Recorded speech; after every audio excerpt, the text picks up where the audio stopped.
Bien, le conseil municipal de ce soir se tient toujours dans les conditions de protocole sanitaire, donc avec pour conséquence un quorum ramené au tiers et chaque conseiller municipal pouvant être porteur de 2 pouvoirs. C'est la raison pour laquelle du groupe majoritaire, nous sommes à 11 présents et les autres conseillers municipaux du groupe majoritaire ont donné pouvoir. Je vais donc procéder à l'appel des conseillers. Bien, je suis présent. Monsieur Alain Maury. Monsieur Alain Maury. Présent. Madame Sophie Le Drian-Kennecdu. Monsieur Patrice Dumas. Madame Ghislaine Marzin. Monsieur Alain Massé. Madame Marie-Édith Massé. Madame Françoise, Monsieur Jean-Michel Pénard. Madame Françoise Leray. Madame Gaëlle Mestry. Monsieur Laurent Jeanne est excusé et a donné pouvoir à Monsieur Alain Massé. Madame Sylvie Virol est excusée et a donné pouvoir à Madame Marzin. Monsieur Michel Lauré est excusé et a donné pouvoir à Monsieur Alain Maury. Madame Marie-Christine Garnier, je ne suis pas dans l'ordre. Monsieur Benjamin Léon. Madame Marie-Christine Garnier est excusée et a donné pouvoir à Madame Marie-Édith Massé. Monsieur Serge Abraham est excusé et a donné pouvoir à Monsieur Alain Maury. Monsieur Haroun Pajani-Radja est excusé et a donné pouvoir à Monsieur Benjamin Léon. Madame Florence Boulet est excusée et a donné pouvoir à Monsieur Jean-Michel Pénard. Monsieur Laurent Molez est excusé et a donné pouvoir à Monsieur Patrice Dumas. Madame Béatrice Valette est excusée et a donné pouvoir à Madame Sophie Le Drian-Kennecdu. Madame Magali Bertin est excusée et a donné pouvoir à Madame Gaëlle Mestry. Madame Élise Carpier est excusée et a donné pouvoir à Madame Marzin. Monsieur Jean Tess est excusé et a donné pouvoir à Madame Françoise Leray. Madame Lisa Klimek est excusée et a donné pouvoir à Monsieur Benjamin Léon.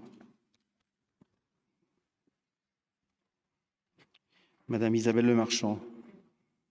Monsieur Jean-Baptiste Marvaux. Monsieur Yves Perret. Madame Christelle Renaud. Et Monsieur Marc-Olivier Ferrand.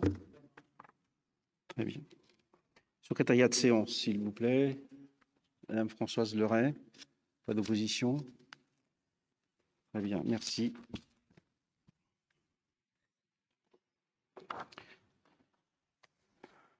Le procès-verbal du 17 février. Oui.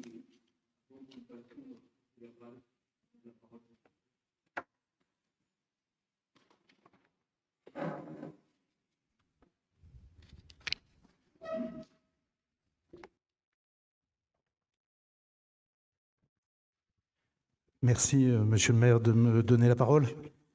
Monsieur le maire, nous recevions le 15 janvier dernier un mail de vos services nous demandant de transmettre avant la date du 11 février notre article pour le Melez Magazine. Et il est précisé dans ce mail que le texte doit comporter entre 2000 et 2200 caractères. Notre texte comporte exactement 2149 caractères. Pouvez-vous me dire pourquoi le texte de votre groupe comporte, lui, 2965 caractères, alors même que la répartition du nombre de caractères sur cette page doit être la même pour la liste d'opposition comme pour la liste majoritaire? Bien, donc en effet, il y a plus de caractères dans notre texte. Je n'ai pas d'éléments complémentaires à donner en explication. Simplement que ce que vous me dites, il est trop long. Non, je ne vous dis pas qu'il est trop long, monsieur le maire. Je vous dis qu'il ne respecte pas les règles que vous avez vous-même fixées. Que nous avons fixées. Mais non, que vous avez fixé, monsieur le maire. Ça n'est pas dans le règlement Oui, c'est intérieur. vrai. C'est vous qui décidez que C'est les vrai. articles feront 2200 caractères et vous vous autorisez un dépassement de 700 caractères. Ce qui est considérable, c'est en proportion. On voit bien d'ailleurs la partie qui a été ajoutée à l'article que vous aviez sans doute commencé à écrire. Et je suis heureux de voir que vous avez repris l'une de nos formules. Imaginez demain, puisque vous vous mettez désormais à imaginer l'avenir de cette commune. Je vous produirai donc la prochaine fois, monsieur le maire, un article de 2965 caractères que vous aurez l'obligeance de bien vouloir publier. Bien entendu. Le procès-verbal de la séance du 17 février. Avez-vous des remarques? Monsieur Marvaux? Oui, une remarque qui sera un peu toujours la même, puisque je vous redis ce que je vous ai répété à de nombreuses reprises. Le travail aujourd'hui est plus que très correctement fait, et vous continuez à vous abstenir de toute publicité de nos débats. Je ne comprends pas pourquoi le président de la communauté de communes du Val-d'Ille-Aubigné parvient à faire une retransmission vidéo de bonne qualité. Nous l'avons testé hier soir, et le résultat est probant. Et pourquoi le maire de Melesse n'y parvient pas? Je m'interroge sur ce sujet. Quant à la publication des procès-verbaux, je vous redemande de bien vouloir les rendre disponibles pour nos administrés sur le site de la ville de Melesse. La séance de ce soir, elle est retransmise en direct, audio, et sera sur le site de la commune à suivre cette séance dès le lendemain. Et pourquoi Comme c'est le cas pour les séances précédentes, ils ont été diffusés également en direct audio et sont disponibles sur le site de la commune. Et pourquoi ne pas mettre des moyens comparables à ceux que vous avez utilisés hier soir avec la communauté de communes? Ce qui a été fait à la communauté de communes est sous forme d'expérimentation. Je l'avais expliqué au conseil communautaire. Monsieur le maire, du ne 23 nous dites février. pas que vous faites de l'expérimentation en diffusant sur Internet une vidéo. Non. Pas vous, pas l'homme qui a eu la carrière que vous avez eue chez France Télécom. Nous sommes au conseil municipal et c'était une expérimentation technique qui a été faite hier soir. Je l'avais expliqué au conseil communautaire du 23 février. Je suis heureux de vous entendre dire que vous l'avez plutôt trouvé agréable à suivre dans les dispositions techniques qui ont été retenues. Voilà. Oui, tout à fait. La qualité était plutôt bonne. Il y a de l'amélioration à faire, mais tout le monde ne peut pas avoir la fibre. Donc ça, c'est un autre sujet. Et quant à la publication des procès-verbaux sur le site Internet de la ville, pourquoi est-ce que vous vous abstenez toujours de le faire? Ils sont publiés via la vidéo qui est disponible sur le site Monsieur le Internet. maire, tout le monde n'a pas un accès Internet de haute qualité chez lui. La démocratie, c'est la transparence absolue. N'ayez pas peur. N'ayez pas peur, monsieur le maire. C'est transparent. C'est transparent. Non, vous cachez aux Meleessiens la réalité de nos débats. C'est dommage. Pas du tout. Ils sont consultables en audio. Voilà. Pas d'autres remarques sur le procès-verbal? Pardon, Madame Marzin, s'il vous plaît.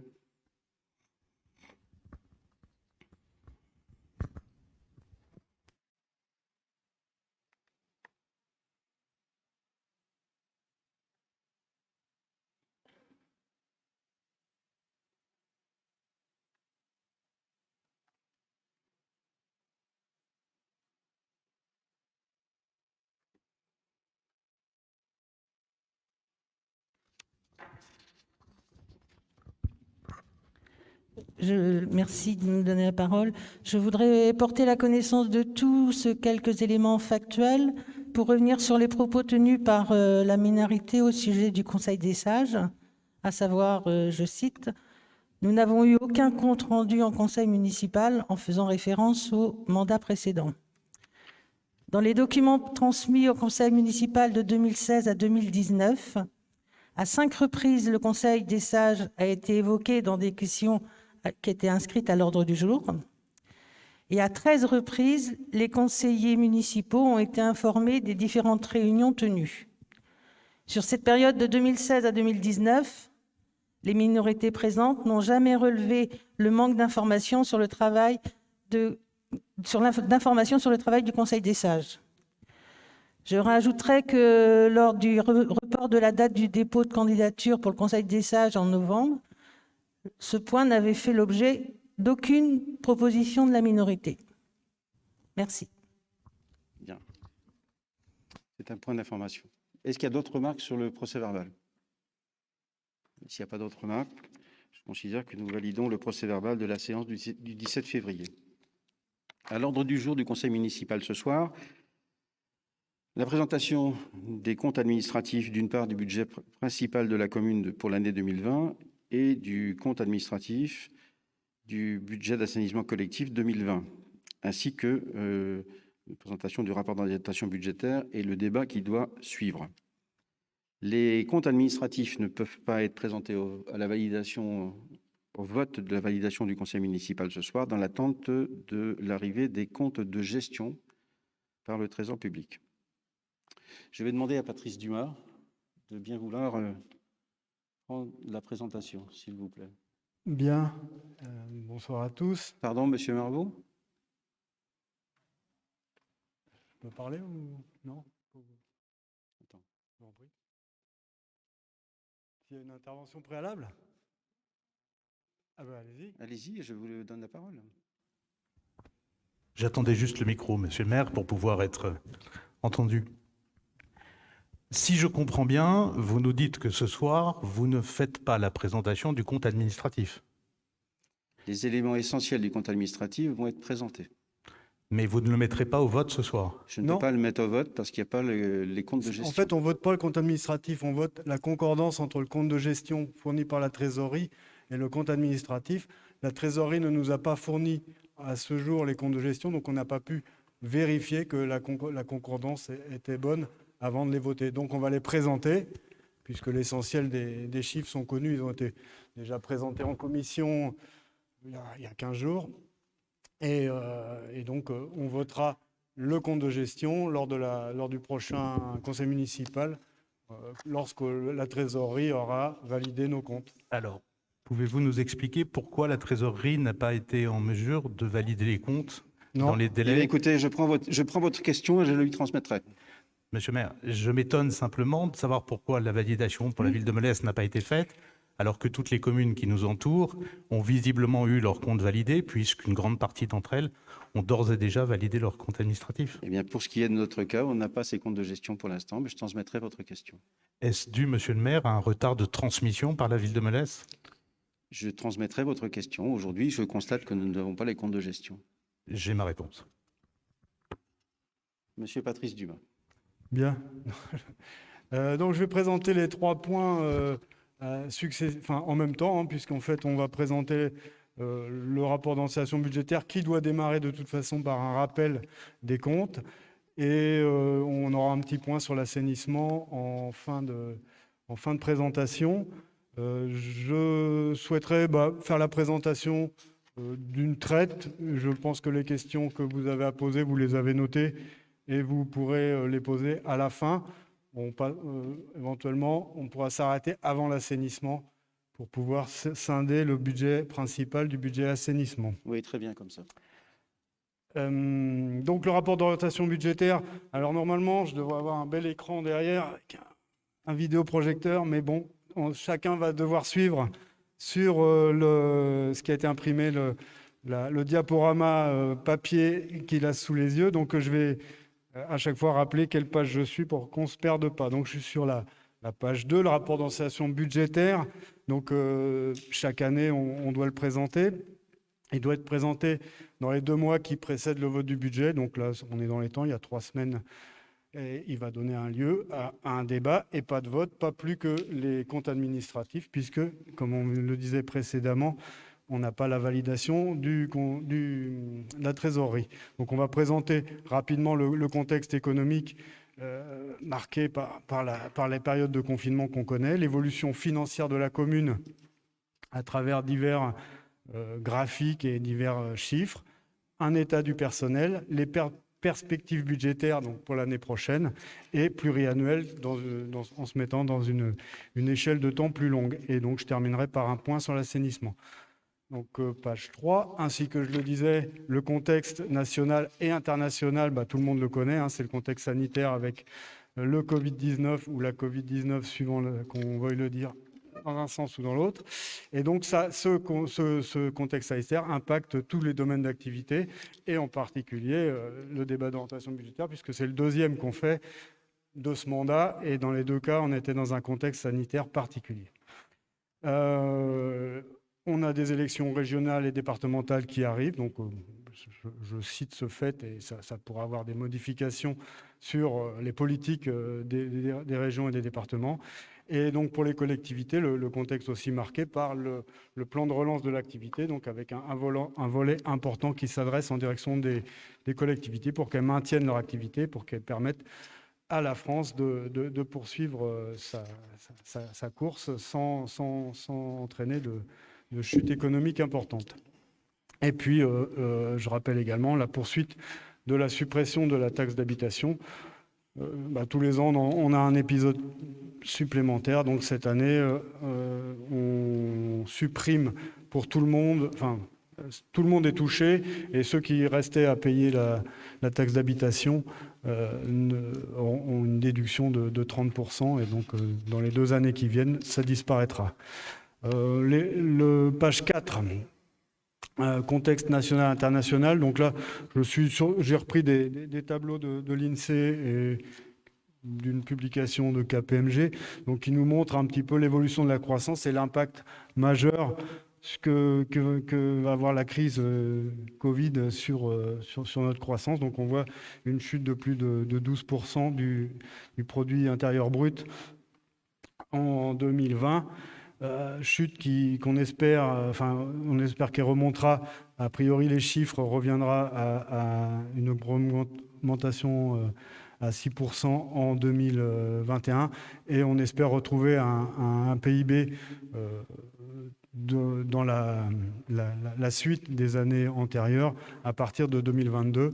Les chiffres initiaux qui étaient compris dans le projet de loi de finances du gouvernement, qui était initialement à 8%, ont été revus à 6% pour l'année 2021. Donc la durée du confinement et qu'on ressent tous, ça a aussi un impact sur l'économie et qu'on peut mesurer à l'aune de ce PIB. La trajectoire de notre dette publique, forcément, le plan de relance va induire la nécessité pour l'État de réinjecter de l'argent, de s'endetter, et donc la dette publique connaît une augmentation importante, passant de à peu près 97% du produit intérieur brut à près de 120%, une perspective revue à 122%. Dans le même temps, pour soutenir l'activité, les États maintiennent des taux, les banques centrales arrivent à maintenir des taux assez bas qui permettront, on peut penser, aux collectivités et à l'ensemble du monde économique d'investir sans que ça coûte trop cher d'emprunter. Excusez-moi, j'ai des problèmes de buée sur mes lunettes. Ils ne sont pas faciles.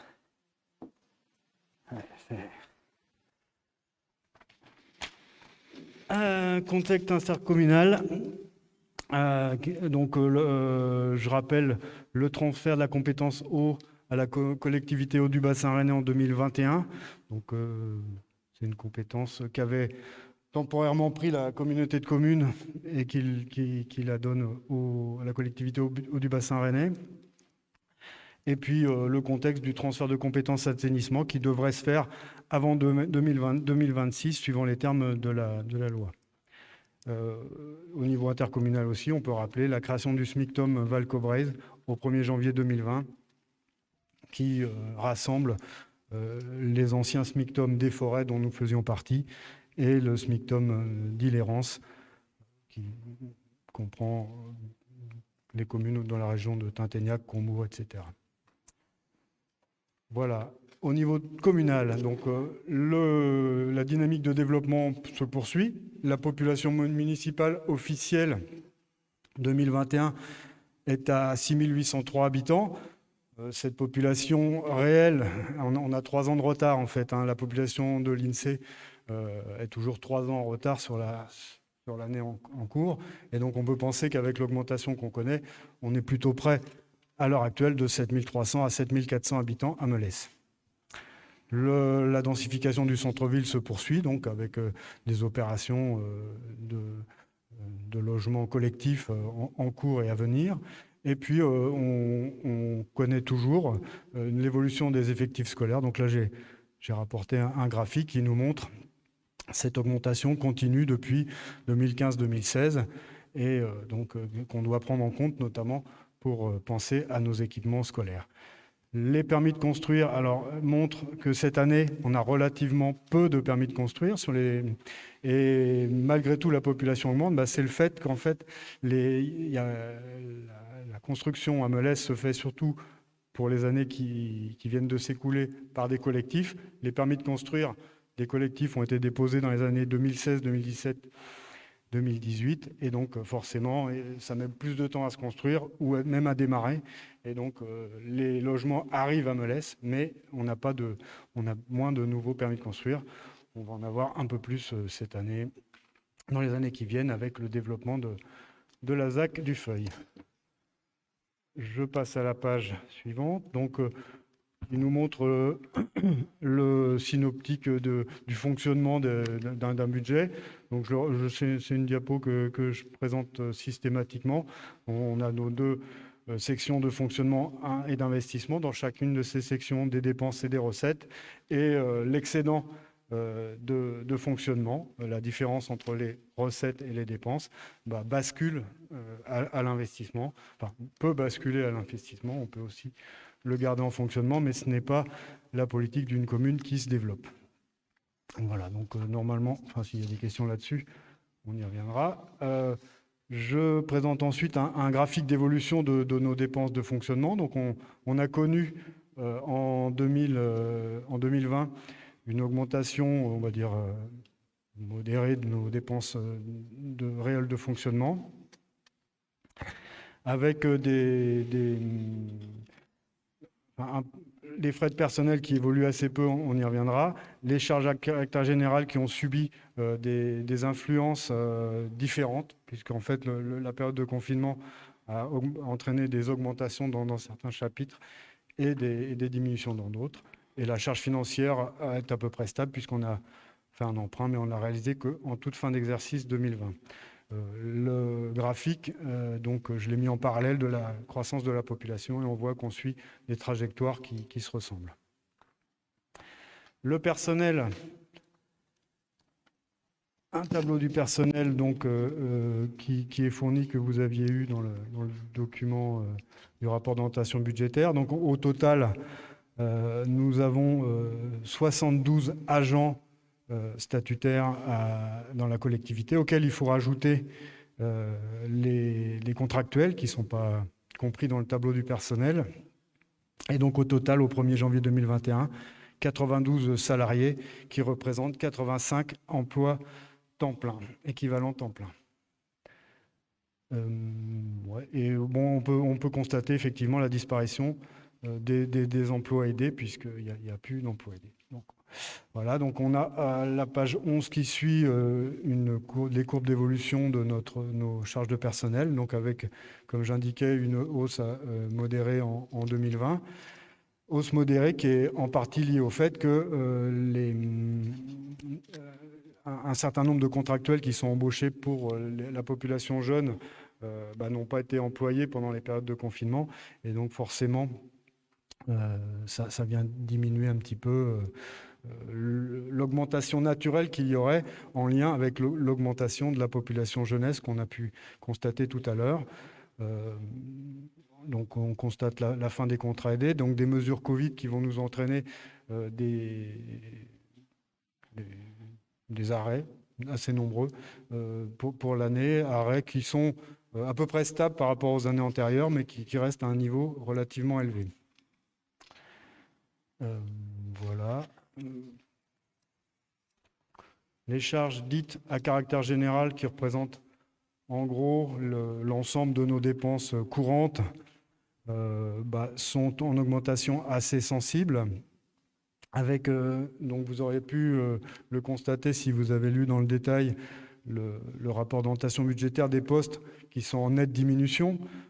L'énergie, les fêtes et cérémonies, l'alimentation pour les cantines, bah forcément, on a eu moins d'activités, donc forcément, il y a des baisses qui sont marquées, mais c'est compensé, et même bien compensé, par des augmentations qui sont importantes sur d'autres types de prestations, l'entretien, l'achat de masques, de petits équipements, des prestations spécifiques, et il y a aussi des augmentations qui sont sans lien avec le contexte du Covid, puisqu'on a eu des entretiens importants à faire, notamment sur les réseaux, qui viennent un petit peu plomber ces charges à caractère général pour cette année 2020.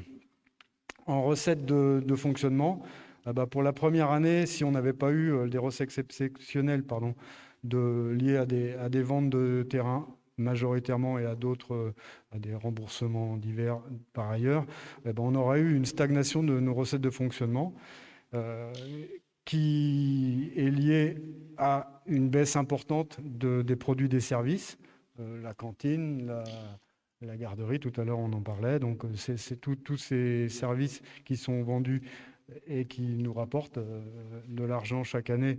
Il y en a eu moins cette année en lien avec les périodes de confinement.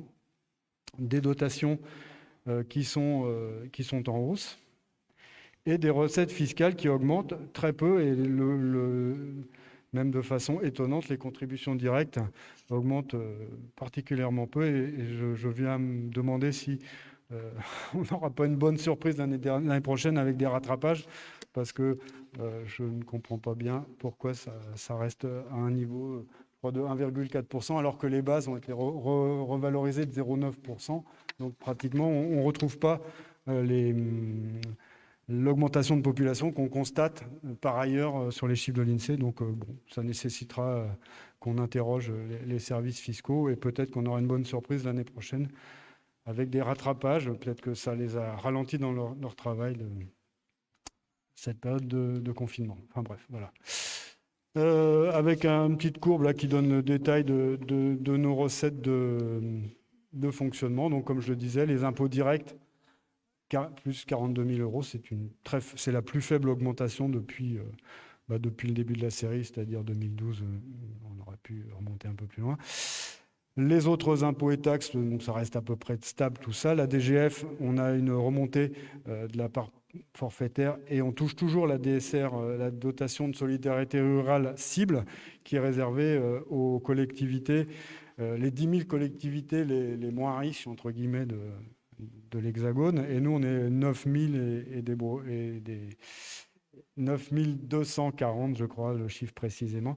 Et donc, on craint chaque année de passer dans les riches. Enfin, ce serait un problème de riches, vous me direz. Mais bon, voilà. Mais malgré tout, ça nous ferait perdre une dotation qui représente 180 000 euros et qui est quand même importante dans notre équilibre financier.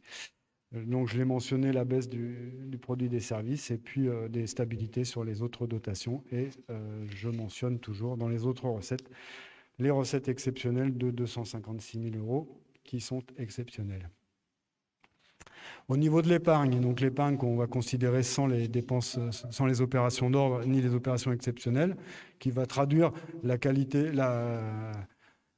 ce que nous pouvons mettre de côté pour réaliser des investissements. Et on voit on est en légère baisse, aussi bien de l'épargne brute que de l'épargne nette, mais on conserve quand même un volant d'action important avec des bons niveaux. C'est normal, on n'a pas encore engagé les dépenses importantes liées à la réalisation de la salle multifonction, dont le chantier en est à son démarrage.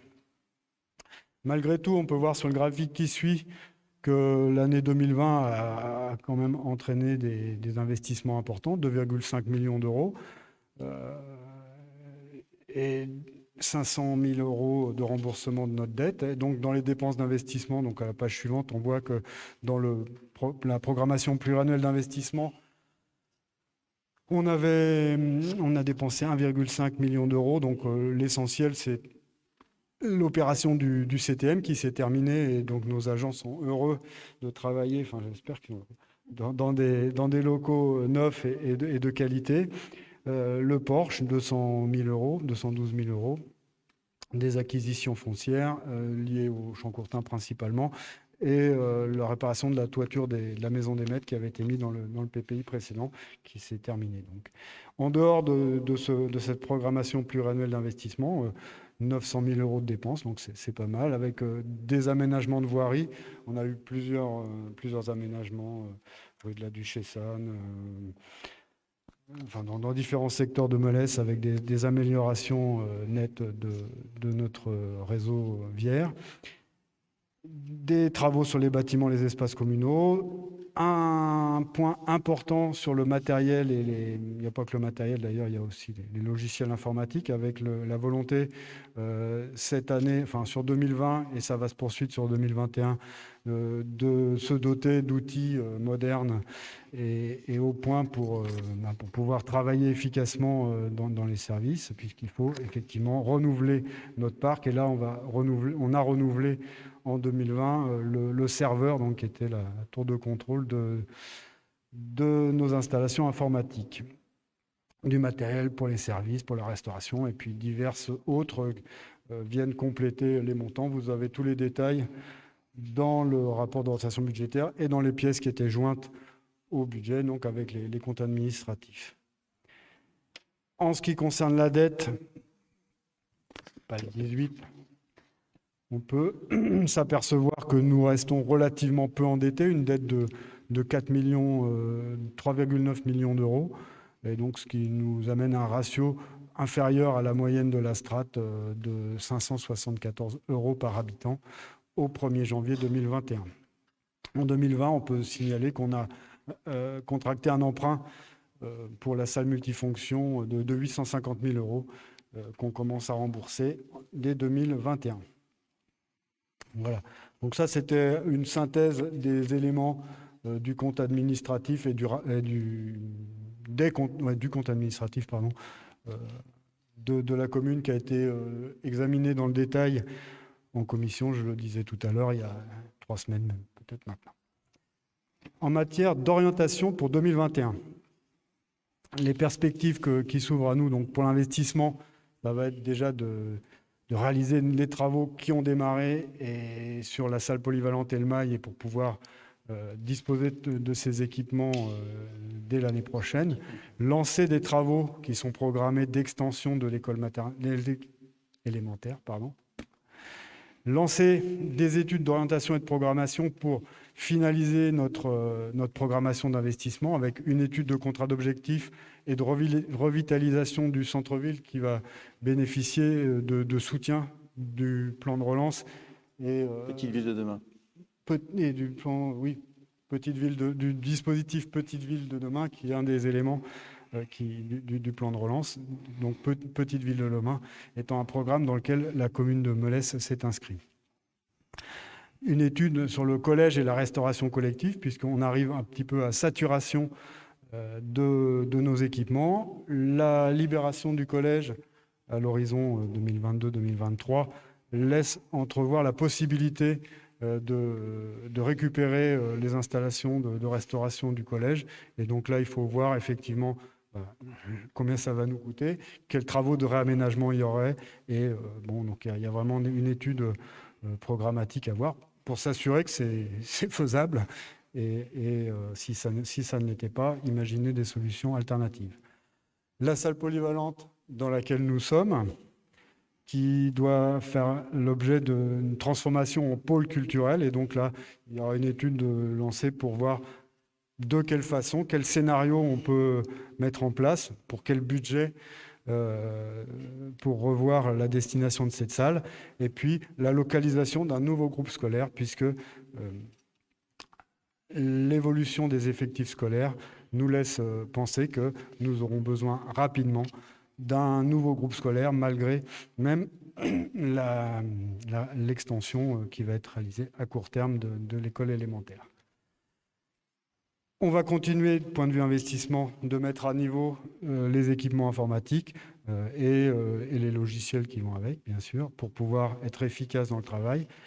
Au niveau notamment de ces équipements, on a programmé la liaison des différents sites communaux par la fibre entre la mairie, les services techniques, le pôle jeunesse. Donc ça, c'est des travaux qui sont prévus dans les orientations 2020 d'investissement. poursuivre les actions engagées, donc la mise en accessibilité de nos bâtiments et de notre voirie, les économies d'énergie, toujours il y a des actions qui seront programmées dans ce sens-là, et la qualité de notre environnement et de nos espaces verts. En matière de fonctionnement, les orientations principales visent à la maîtrise de notre budget pluriannuel, donc assurer un service de la meilleure qualité possible à nos habitants, adapter notre fonctionnement dans le contexte sanitaire qui change chaque jour, qui change pas chaque jour justement malheureusement, mais qu'on espère voir changer rapidement. Et donc conserver un autofinancement pour financer les investissements qui seront programmés dans le cadre de notre programmation pluriannuelle. Et puis adapter les effectifs de la commune pour un service de qualité. Donc mettre en place pour les enfants de la commune le personnel nécessaire, pour les enfants et pour les grands aussi, avec notamment du point de vue, je ne sais pas si je le dis plus loin, d'un recrutement d'un ingénieur dans le cadre du plan Petite ville de demain pour pouvoir justement travailler sur ces perspectives. Quelques orientations thématiques qui sont déclinées dans un chapitre du rapport d'orientation budgétaire que je vais rappeler rapidement pour les différents cadres. Donc, dans la matière de vie citoyenne, d'action sociale, avoir une attention accrue à nos associations et faire attention à ce qu'elles puissent survivre à la crise sanitaire et effectivement continuer, tel que c'est fait, d'avoir les actions de solidarité et de faire attention aux personnes les plus fragiles dans ce contexte sanitaire difficile. Au niveau scolaire, l'objectif, c'est forcément d'accueillir les élèves dans les meilleures conditions avec une ouverture de classe en maternelle l'année prochaine, les études opérationnelles de l'extension et du site d'une nouvelle école et l'étude sur le collège. Au niveau culturel, la culture paye un lourd tribut à ce contexte sanitaire, donc faire redémarrer dès que ce sera possible. Et d'ailleurs, il y a quand même des actions qui se poursuivent, puisqu'en ce moment, même à la médiathèque, il y a une exposition superbe que je vous recommande d'aller voir. Et donc, essayer de faire vivre ces activités culturelles et de les redémarrer, toutes les activités qui sont interdites, dès qu'elles seront à nouveau possibles, et la réflexion dont je parlais tout à l'heure sur le pôle culturel. Au niveau de l'environnement, on continue d'avoir les actions en plein air, en petits groupes, mais on continue d'avoir ces actions et ces manifestations. Les aménagements paysagers, le jardin pédagogique qui démarre, des aires de fitness et puis une nouvelle zone d'éco-pâturage qui sera mise en place au sein du lotissement dans la zone verte des Fontenelles pour pouvoir entretenir notre environnement de façon la plus naturelle possible. Voilà.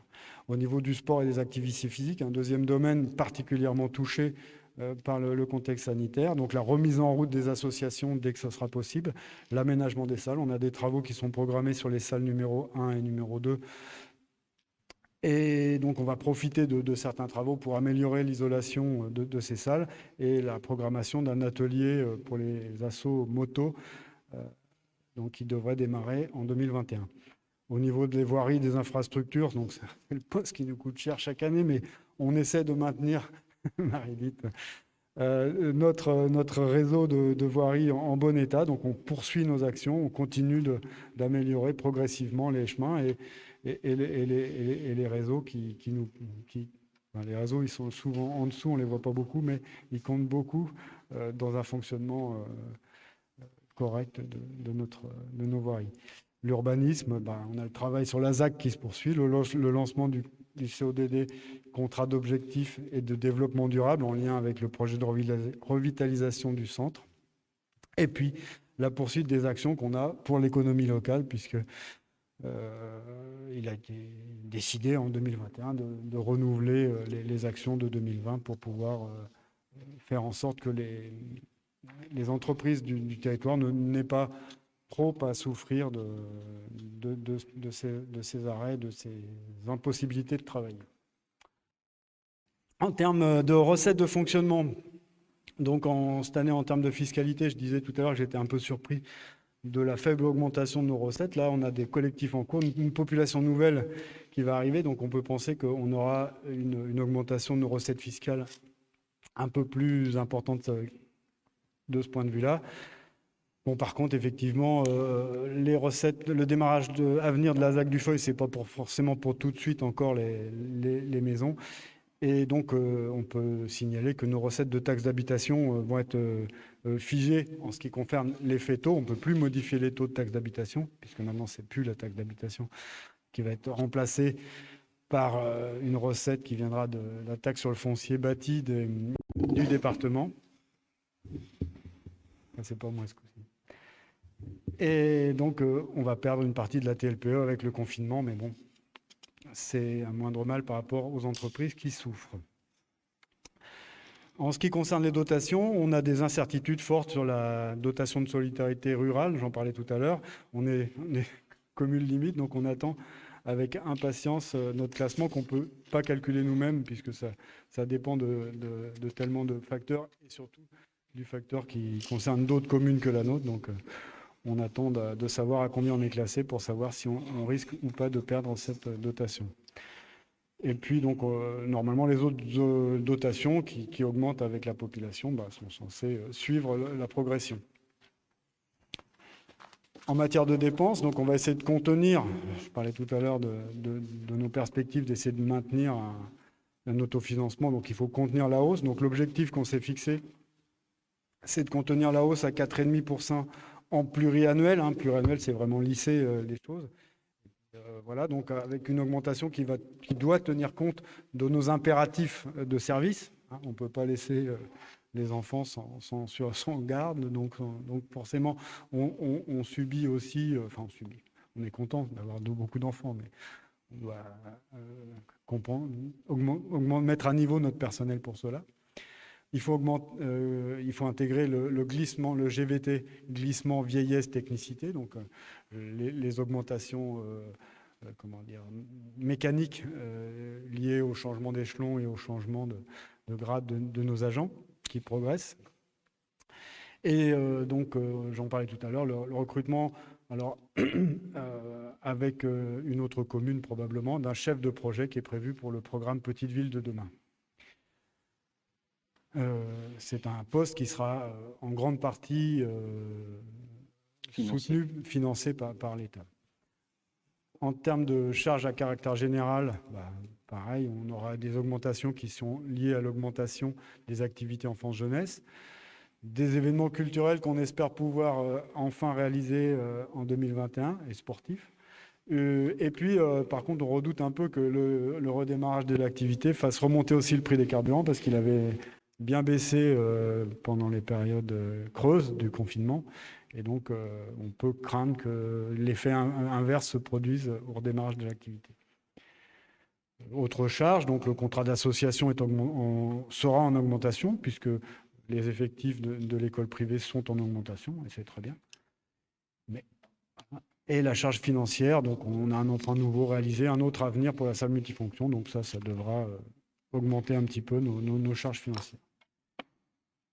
En termes d'investissement, en dehors de la programmation pluriannuelle d'investissement, on envisage 700 à 800 000 euros de dépenses pour 2021, donc avec des travaux de voirie, des travaux de liaison, maintenir notre patrimoine en état et améliorer des équipements. Et cette année, des travaux d'aménagement de chemins en zone, entre des hameaux et le bourg, pour pouvoir faire circuler des piétons et des cyclistes.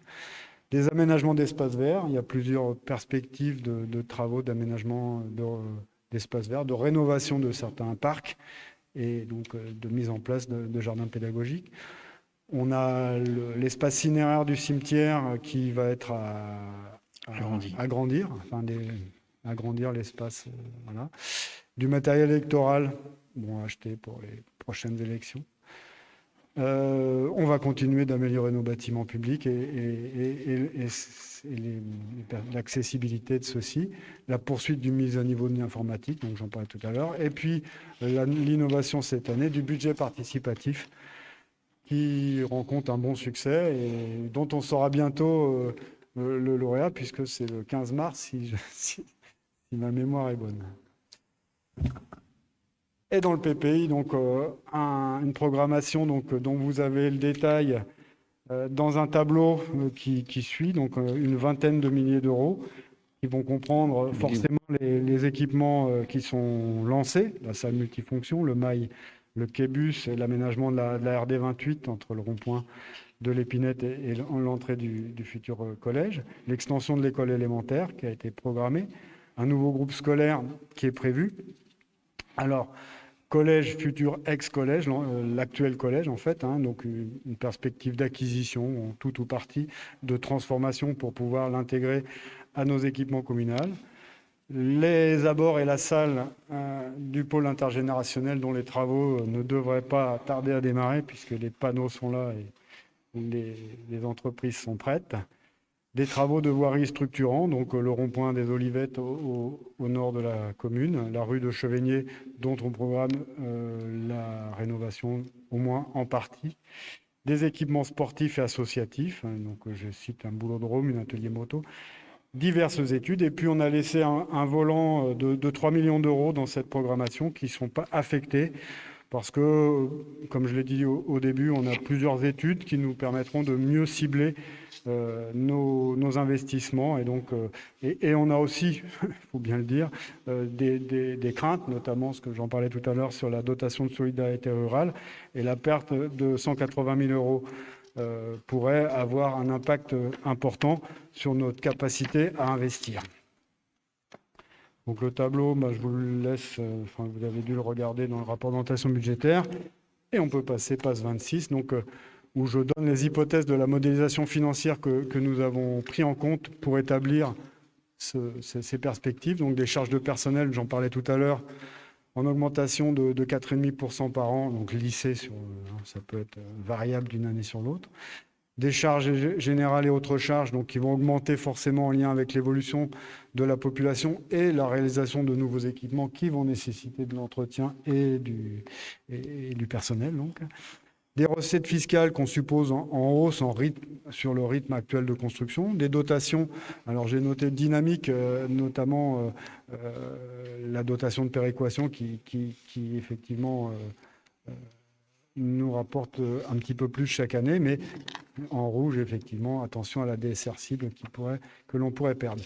Des recettes de l'ASAC qui sont intégrées sur certaines opérations, puisque l'ASAC devrait nous rapporter, au fur et à mesure de son avancement, des recettes à réinjecter dans le budget communal pour la réalisation d'équipements qui sont en partie liés à l'ASAC.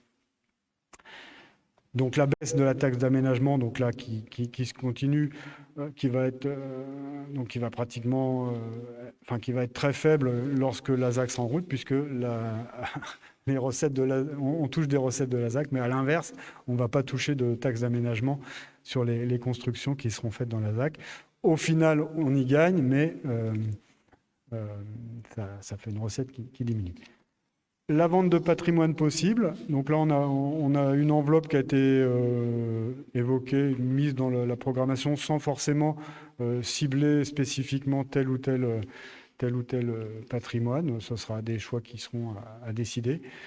Et les dépenses de la programmation pluriannuelle prévue avec des subventions attendues forcément et des emprunts toujours à taux modéré. On espère que les perspectives ne vont pas faire remonter. Normalement, les politiques des banques centrales ont l'air stables et ont l'air de vouloir, et s'il y a des souhaits de vouloir relancer l'activité, une augmentation brutale des taux aurait un effet plutôt inverse. Donc on a sur les graphiques qui suivent en matière de recettes et de dépenses à ce sujet, je voulais m'excuser puisque dans le rapport d'orientation budgétaire, j'ai dû inverser les légendes concernant les recettes et les dépenses. Donc, si vous avez bien regardé, vous avez vu que là où il y avait écrit recettes, c'était des dépenses. Là où il y avait écrit dépenses, c'était des recettes, mais on s'y retrouve. Donc, une augmentation de recettes de gestion de 2,7% par an.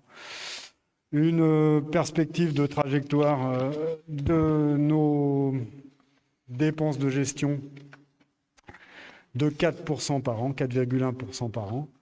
Et donc tout ça pour les emprunts qu'on aurait à contracter pour finaliser la programmation telle que montrée, donc nous amènerait à une dette maximum en 2026 à 12,6 millions d'euros pour à peu près 8000 habitants, ce qui nous donnerait un taux d'endettement de 1600 euros par habitant, qui serait supérieur assez nettement à la moyenne de la strate, mais qui reste cohérent avec une commune en fort développement.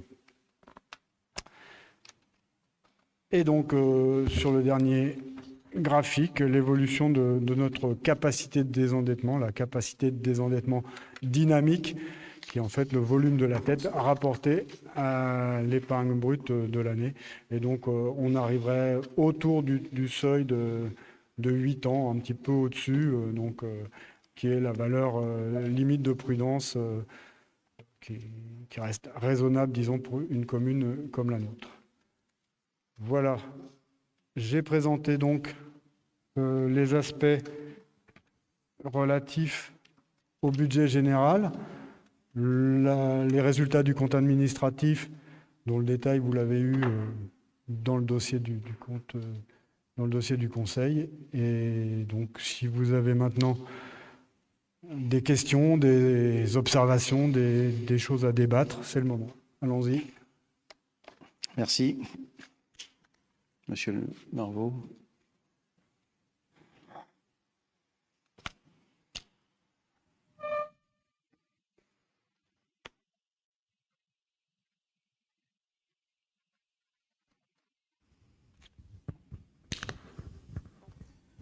Monsieur le maire, monsieur Dumas.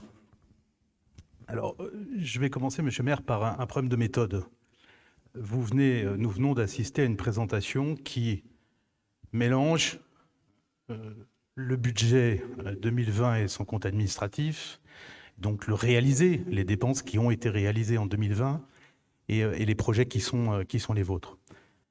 La loi, elle dit la chose suivante. Elle dit qu'un budget fait l'objet d'un débat budgétaire suivi d'un vote du budget, d'une application du budget.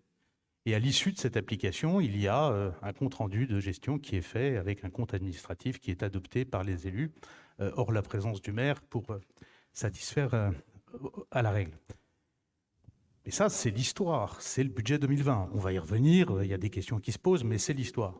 Et puis, il y a le débat d'orientation budgétaire qui, lui, normalement, pose les projets qui sont ceux de la majorité en place et qui doit définir les grandes orientations de son mandat. Vous mélangez tout de telle façon que ce soit un peu compliqué qu'on y retrouve nos petits. Et en plus, les documents dont nous avons eu copie en commission des finances ne sont pas ceux qui nous sont présentés ce soir. Donc en plus, vous changez le support, ce qui rend évidemment nos réflexions plus complexes, puisque ce PowerPoint que vous nous avez remis ce soir, vous auriez pu nous le remettre il y a 15 jours, sous la même forme, ça aurait été plus simple, on aurait travaillé sur le même document. Les chiffres sont les mêmes. Hein, Monsieur Dumas, c'est pas une... Mais monsieur Dumas... Non, les chiffres, vous les avez eus l'année dernière au débat d'orientation budgétaire. Donc, si vous vouliez l'historique, vous l'aviez. Donc, pour le coup...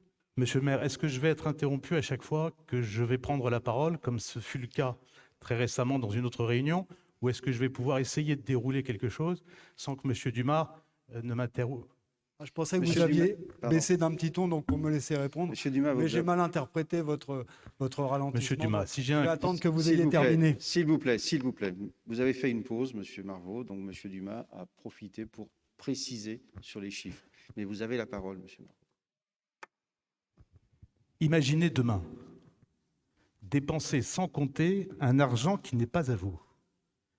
Imaginez demain une maison commune, ouverte 24 heures sur 24, dans laquelle les élus dorment sur des lits de camp durant 6 ans tant ils sont disponibles. Imaginez demain une école toute neuve, pleine de classes. Imaginez demain des élus qui se forment sur un tutoriel YouTube à la gestion des finances publiques. Imaginez demain une salle de sport Vous pouvez aussi imaginer que tout cela n'arrivera pas le 15 mars 2020. À vous de jouer, votez Jaouen. Ce message, monsieur le maire, c'est celui de l'un de vos colistiers qui, 48 heures avant les élections, publiait sur Internet une volonté de discréditer, pour ne pas dire plus, le programme qui était le nôtre. Et aujourd'hui, les écoles, les salles de sport, les équipements culturels, tout ça apparaît. Monsieur le maire, j'ai là votre programme. La salle de sport n'y est pas. L'école, vous n'en parlez pas. Quant au projet culturel, il n'existait pas. Mais j'y reviendrai dans quelques instants. Si je prends l'analyse du budget 2020, la réalité, monsieur Duvas, c'est la suivante. Vous avez augmenté les dépenses de fonctionnement de cette commune de 10%. C'est considérable et c'est très au-delà de la réalité de l'inflation. Les chiffres sont les suivants. Les charges de personnel, elles augmentent de 2,87%. Pour mémoire, l'année dernière, c'était 8,69%. Faites le total, c'est plus de 5% par an. En moyenne, c'est très au-delà de la moyenne nationale. On arrive à un taux de 62% de nos charges sur les frais de personnel, ce qui met la commune de Mélèze dans une situation non comparable. Il n'y a pas d'autre exemple. On est vraiment au summum de ce qui peut se faire, c'est-à-dire la pire des situations. Sur les autres charges courantes, l'augmentation est de 11%. Sur les charges financières, l'augmentation est de 4,30%. Je passe, parce que c'est non significatif, sur les charges exceptionnelles et sur les transferts entre sections. Ça n'a pas de sens de revenir. Mais la réalité, c'est bien 10,3% d'augmentation des dépenses. Et j'ai envie de dire, pas sur un an. Puisque le budget, je le rappelle, il n'a pas été adopté il y a un an. Il a été adopté il y a 8 mois. Ça veut dire que le budget que vous nous avez fait voter en juillet, il n'était pas réaliste, puisque vous l'avez déjà augmenté en dépenses de 10% 8 mois plus tard. C'est un peu compliqué à entendre, d'autant plus qu'en même temps, vous oubliez les investissements. Il y a, par rapport au budget que vous nous avez fait, que vous avez présenté au vote du conseil municipal, 1 million d'euros non réalisés. Vous avez une nouvelle fois pris, monsieur le maire, de l'argent dans la poche des Molésiens et vous ne l'avez dépensé. C'est chez vous une habitude. Alors vous vous plaignez, monsieur Dumas, de ne pas voir apparaître une augmentation des impôts, mais qu'à cela ne tienne, baissez-les, puisque vous ne dépensez pas l'argent que vous pourriez ou que vous collectez dans la poche des Molésiens. Alors, je reviendrai sur le compte administratif tout à l'heure parce que c'est difficile de rentrer sur le débat général et de venir sur des cas très particuliers qui sont peut-être des points de détail, mais pour lesquels on aura besoin d'avoir des précisions. Là encore, sur le calendrier, monsieur le maire, pourquoi ne pas organiser le débat d'orientation budgétaire en décembre? Pourquoi ne pas voter le budget en janvier, ce qui nous ferait gagner 6 mois et ce qui nous permettrait d'emprunter plus vite dans l'année et donc de réaliser plus rapidement les projets qui sont les vôtres, puisque désormais vous en avez. C'est déjà plutôt pas si mal. Mais comme on mélange tout et qu'on retarde systématiquement à l'échéance la plus lointaine le vote du budget, puisqu'on le votera, si j'ai bien compris, le 31 mars, le 30 mars, on se rend incapable de réaliser le budget sur l'année. Beaucoup de communes en France adoptent leur budget dans le mois de décembre précédent. Nous avions une opportunité fabuleuse cette année, puisque nous avions une année un peu particulière, qui aurait pu nous permettre d'avoir un budget très court en juillet et un budget un peu plus abouti en décembre. Je n'ai pas envie de vous dire, monsieur Dumas, que vous êtes meilleur en dessin, parce que je n'aime pas beaucoup la façon dont vous dessinez, qu'en gestion des finances publiques, mais il est à dire quand même, ça fait sourire Madame Massé, il est à dire quand même que votre présentation l'autre soir en commission des finances et votre présentation ce soir sont un peu brouillonnes. Et vous cachez les chiffres. C'est 10% d'augmentation des frais de fonctionnement, vous vous en exonérez. Et vous m'avez dit l'autre jour en commission des finances que dépenser 2,5 millions d'euros, c'était bien. Oui, c'est bien 2,5 millions. Mais quand on dit qu'on va en dépenser 4, n'en dépenser que 2,5 millions, ben c'est pas si bien que ça. Et c'est une vraie erreur de gestion, et c'est une vraie incapacité à mettre en œuvre votre propre politique, vos propres engagements, pas ceux qui étaient les nôtres, les vôtres. Donc la méthode, vous l'avez compris, j'ai du mal à imaginer que vous puissiez revenir à de bons sentiments en accélérant ce vote du budget en début d'année. Mais, comme l'avait indiqué M. Maury la dernière fois, en 2014, vous étiez minoritaire, vous aviez été élu sur une division d'équipe, et donc vous n'étiez pas préparé. Et donc, il y a clairement eu, entre 2014 et 2020, un mandat pour rien. Là encore, vous vous satisfaisez aujourd'hui du fait que vous n'avez pas de dette, et vous placez ça sous l'aspect de la bonne gestion. Vous n'avez pas de dette parce que vous n'avez pas réalisé d'investissement. Sur le précédent mandat, le seul investissement qui fut le vôtre, c'est celui du terrain de foot que vous avez réalisé en début de mandat, sur un projet, somme toute, assez simple. Le Porsche, ça n'est pas véritablement un investissement en tant que tel, en tout cas pas un investissement stratégique compte tenu des montants engagés, et puis un skatepark. Je vous accorde le CTM, qui a pris 500 000 € dans la tronche au passage, mais je vous accorde le CTM. Point à la ligne. Tout le reste, aujourd'hui, n'est que projet et n'est que étude. Aujourd'hui, on nous dit, le grand projet, oui, Madame Massé, le grand projet du prochain mandat, l'école. Que n'avez-vous commencé le projet école en 2014, alors même que vous aviez la prévision? Non, pardonnez-moi. Vous n'aviez pas la prévision, puisque les tableaux que nous filait Madame Mestri à l'époque étaient faux. Et nous avons enfin, depuis 6 mois, la vraie évolution des effectifs dans les écoles de Melesse. Et donc, nous avons enfin sous les yeux la réalité de l'augmentation de ces effectifs que tout à chacun aurait pu imaginer, compte tenu de l'augmentation générale de la population.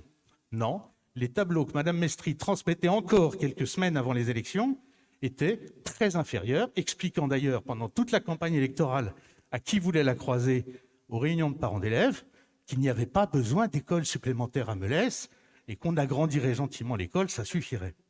Vous voyez bien aujourd'hui que vous avez non seulement besoin d'agrandir l'école, mais vous avez besoin d'en construire une autre. Vous me direz, monsieur le maire, où se trouve dans votre projet de campagne électorale la construction d'une nouvelle école à Melesse. Vous me direz à quelle page, je l'ai là, si vous voulez, on cherchera ensemble tout à l'heure. Pourquoi n'avez-vous pas prévu, dès le début, aux feuilles, la construction d'une école? C'eût été d'une logique implacable. Au sud, avec les fontenelles, l'alimentation du groupe scolaire existant. Au nord, avec la création du feuille, l'arrivée d'une nouvelle école. C'était, j'ai envie de dire, à la portée d'un enfant de 10 ans, qui aurait tout de suite compris que c'était malin de venir mettre une école à proximité immédiate d'une zone en construction importante. Non, vous vous êtes concentré sur un projet unique, qui était celui de la salle multifonction. Pardonnez-moi, je vais boire un...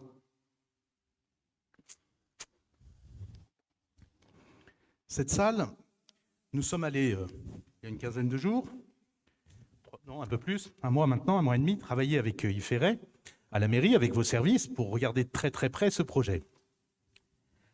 Ce projet, c'est confirmé, c'est maintenant très clairement expliqué d'ailleurs par vos services, ce n'est pas un équipement sportif et ce n'est pas un équipement culturel. Donc vous avez mis en chantier, et vous mettrez demain en chantier, 3 équipements. La salle multifonction qui ne répondra qu'à une partie des demandes ou des besoins des sportifs, essentiellement les sports de combat et le tennis de table. Pour le reste, on oublie, pas de terrain de hand, pas de terrain de basket, 4 terrains de volley là où il en faudrait 6, et un terrain de badminton, pardon, là où il en faudrait 6, et un terrain de volley qui ne sera pas utilisé compte tenu de la nature même des murs et des cloisons qui ne permettront pas de pratique du volley. Mais bon, un équipement qui ne sera pas non plus culturel, puisque cet équipement, il a une scène sur le papier. Le fond de scène, c'est une baie vitrée devant laquelle il y aura un rideau noir. Ça ne fait pas une scène, ça, monsieur. Ça fait une baie vitrée avec un rideau noir.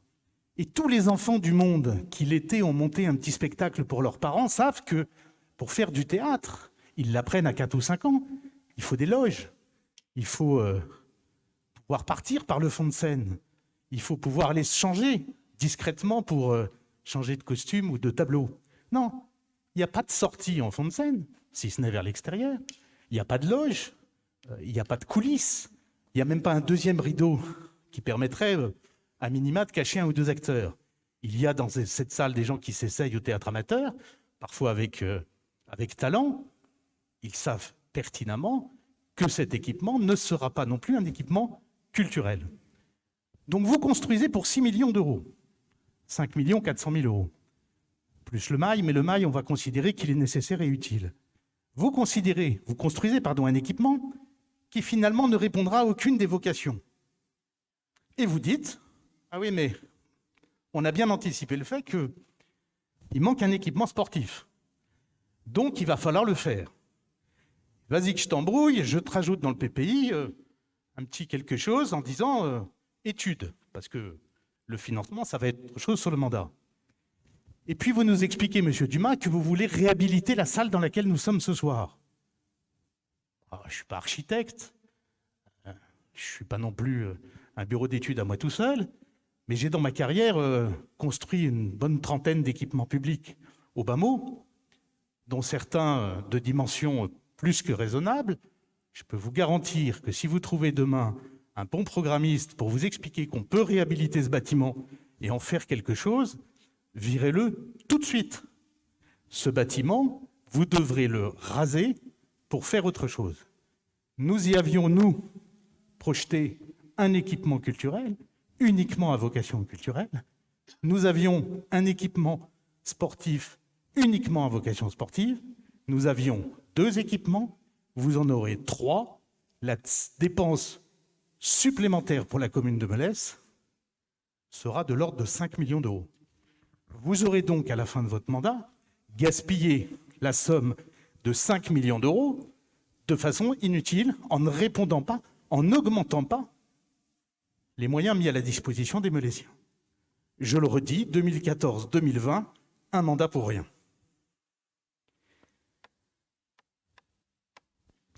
Mais, je sais pas, monsieur le maire, il y a des si vous pouvez continuer, monsieur Marvaux, mais là, permettez-moi, vous n'êtes pas dans des propos de débat d'orientation budgétaire. Vous êtes en train de vouloir refaire la campagne électorale. Non, je vous dis... Si, laissez-moi parler. Vous êtes en train de vouloir refaire la campagne électorale d'une part, et d'autre part, vous ne vous projetez pas, et vous n'avez pas bien lu notre programme. Non, vous avez raison. Parce que dans notre programme, il y a bien l'étude et la programmation de la faisabilité de nouvelles salles de sport. Oui, on est bien d'accord, l'étude et la faisabilité d'une nouvelle salle de sport. Je ne vous demande pas l'étude, monsieur le maire, je vous demande de la réalisation. Parler, bon sang. Non mais, monsieur le maire... Vous avez dit tout à l'heure que ce n'était pas au programme. Moi, je vous le relis, le programme. La restructuration du complexe de la salle polyvalente est un autre programme. Permettez qu'on commence par faire une étude, s'il vous plaît. Quant aux écoles, nous l'avons affiché comme priorité. Voilà. Pourquoi n'avez-vous pas fait les études, monsieur le maire, entre 2014 et 2020 ? Qu'avez-vous fait entre 2014 et 2020 ? C'est bien ce que je dis. Mais je vous pose la question, monsieur le maire. Quel drôle de débat d'orientation budgétaire. Mais si, parce que ça a une incidence majeure, je vais y venir immédiatement. Vous parlez de 2014-2020, alors qu'on devrait parler de 2021-2026. 26 millions. 26 millions. Alors là, vous n'allez pas me dire que je suis pas hors sujet. 26 millions. C'est ce que vous nous affichez aujourd'hui dans le PPI en nous disant, à l'échéance de 2026, il faudra avoir mis 26 millions d'investissements. Nous allons porter l'endettement de la commune à un niveau jamais connu. Si. Jamais connu. Monsieur le maire, puis-je me permettre de rappeler quelque chose ? Un foyer fiscal, vous, moi, nous tous autour de cette table, nous avons une capacité d'emprunt, monsieur Maury nous expliquerait ça mieux que je ne vais le faire moi-même, une capacité d'emprunt qui est liée dans toute notre existence à notre capacité à rembourser, donc à nos revenus, et qui se détermine à chaque moment de notre existence en fonction de notre âge. Vous pouvez à 20 ans emprunter des sommes que vous ne pouvez plus emprunter à 90 ans. Une commune, elle n'a pas d'âge. Elle a des revenus, mais elle n'a pas d'âge. Donc les emprunts que vous n'avez pas réalisés entre 2014 et 2020 ne sont pas des emprunts que vous pourrez faire demain, comme ce serait le cas pour une famille. Ce sont des emprunts que vous ne ferez jamais. Et ce sont donc des équipements que vous n'avez pas réalisés et que vous ne réaliserez jamais. Ceux que vous réaliserez demain ne sont pas ceux que vous auriez pu réaliser. Si vous aviez lancé les études pour la culture, pour l'école, pour le sport, en 2014 ou en 2015, vous auriez été en capacité de lancer les projets dès le début de ce mandat. Alors oui, vous avez raison, monsieur le maire, ce projet de budget que vous nous soumettrez, il est presque acceptable. Ah, Mais monsieur le maire, en 2015, il est acceptable si vous nous le présentez en janvier 2015. Il est surnaturel 6 ans plus tard. Mais oui, vous avez raison, vous m'auriez présenté ce budget en 2015, j'aurais dit, il y a des améliorations possibles, mais on est sur la bonne voie. Le collège. On posait la question il y a un mois, le collège, il n'y avait pas de projet, il n'y a pas de truc, il n'y avait pas de machin. Je posais encore la question en conseil communautaire, je posais encore la question en commission des finances, grande intervention de Madame Gaëlle Mestry, qui, sous le sceau du secret, nous expliquait que tout ça était en négociation. Et aujourd'hui, qu'est-ce qui se passe? On a un budget. On ne sait toujours pas ce que devient le collège. Vous nous avez demandé de céder gratuitement des terrains au conseil départemental. On ne sait pas ce que devient le collège et tout d'un coup, il y a 1 million de budget qui apparaissent parce qu'il faut faire quelque chose et qu'il faudra bien écrire quelque chose dans la ligne, l'avenir du collège. Alors moi, pardonnez-moi, je suis peut-être complètement idiot, mais je ne comprends pas comment vous allez engager 1 million de travaux dans un bâtiment dont on ne sait pas si vous en êtes ou si vous en serez demain le propriétaire. Éclairez-nous sur ça. Je ne vais pas insister trop longtemps sur le parc de la Jeannet, qui est passé dans la campagne électorale, là encore, mais pardonnez-moi d'y revenir, d'un parc urbain. On se serait cru à Central Park, ça terminera par un square entre 2 barres d'immeubles. C'est la réalité de votre projet. On a donc, et je suis obligé de le constater, un retard à l'allumage de vos projets absolument considérable. Donc nous ne pouvons pas, nous, en ce qui nous concerne, accepter cette vision que tout d'un coup vous avez, que Haroun Pajani-Raja nous raillait, et c'est les propos que j'ai lus tout à l'heure qui étaient les siens, dans cette façon de ridiculiser ce que nous avions imaginé, et quand nous avions dit « imaginez demain », et ce « imaginez demain », on le retrouve où aujourd'hui? On le retrouve, monsieur le maire, dans l'article que vous avez publié dans le Melès Magazine. Je vous fais don de la formule, comme le photographe vous a fait don de ses droits d'auteur. Je reviendrai peut-être tout à l'heure sur la station d'épuration, parce que là, il y a des questions qui peuvent aussi se poser sur... J'ai envie de dire, heureusement que cette année, et dans le bulletin magazine, dans le magazine de Melès, c'est très significatif. Heureusement que le budget participatif est là, parce que sinon, votre bilan sur les 6 derniers mois serait bien faible. J'en prends pour exemple, mais ça va faire l'objet de quelques questions pratiques. 23 000 € de dépenses, monsieur le maire, de masques. J'ai repris tous les articles de presse depuis le début de la crise Covid. Il y a une photo, aucune de vous, rassurez-vous, avec le masque offert par la mairie. Rares, très rares, sont les Melésiens qui l'ont porté publiquement. J'en ai jamais vu à titre personnel, mais peut-être vous-même en avez-vous croisé quelques-uns. Il aura fallu une interview de Madame Leray pour que nous voyions apparaître un masque, 23 000 € de dépenses, sur les photos. Je ne parle pas de Melès Magazine uniquement, j'ai bien relevé toutes les photos et du site, et de Melès Magazine, et de Ouest France. Donc moi, j'ai un certain nombre de questions à vous poser, pratico-pratiques, ou qui apparaissent dans les exposés de comptes. Monsieur Maury nous avait l'année dernière dit de ne pas nous inquiéter sur les frais engagés dans les actes de contentieux. On dépense la bagatelle de 2 000 € de frais d'honoraires. Est-ce qu'il est possible, monsieur le maire, de savoir à quelles dépenses il est fait allusion? On parle d'un dossier d'urbanisme et d'un dossier de permis de construire. Je voudrais être sûr et certain que ça n'est pas le même dossier. Et est-ce on peut savoir, enfin, c'est pas est-ce qu'on peut savoir, je vous demande de nous dire quel est le sujet qui amène et conduit à cette dépense de 2 000 € sur un budget initial, j'ai plus le chiffre en tête, de l'ordre de 4 000 €, je crois, qui ont été programmés. Je m'étais inquiété l'année dernière. De la même façon, mais ça c'est plus anecdotique, mais j'aimerais savoir pourquoi et à quel titre on a acheté pour 764 € ou 744 € de poissons. Et je ne parle pas des poissons de la cantine, je parle des poissons de autres matières et fournitures, donc à l'article 60-68, chapitre 60-68, 744 de poissons. On a repeuplé, j'imagine, le Quincampoix.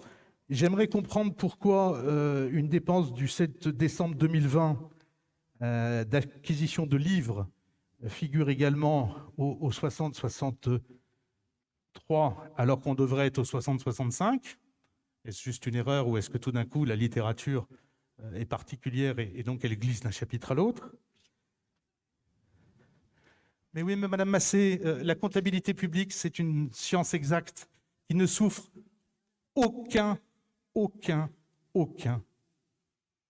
défaut et qui ne peut pas accepter autre chose que la vérité absolue. J'en viens à cette vérité absolue. Monsieur le maire, j'aimerais savoir pourquoi ou comment, le 10 février 2020, des dépenses ont été engagées pour des fournitures de réception. À cette même date, monsieur le maire, vous étiez en réunion avec votre équipe de campagne et vous publiez sur les réseaux sociaux. Donc j'aimerais comprendre ce que sont ces dépenses qui figurent là aussi au compte 62-32, fêtes et cérémonies. De la même façon, une facture de 579 € a été réglée le 23 mars 2020 pour des frais et fournitures pour réception. Je rappelle que depuis le 15 mars, nous sommes en confinement. J'aimerais comprendre comment on peut dépenser dans cette période 600 € de frais de réception. Et puis, j'aurais également besoin d'informations concernant les acquisitions de sapins de Noël.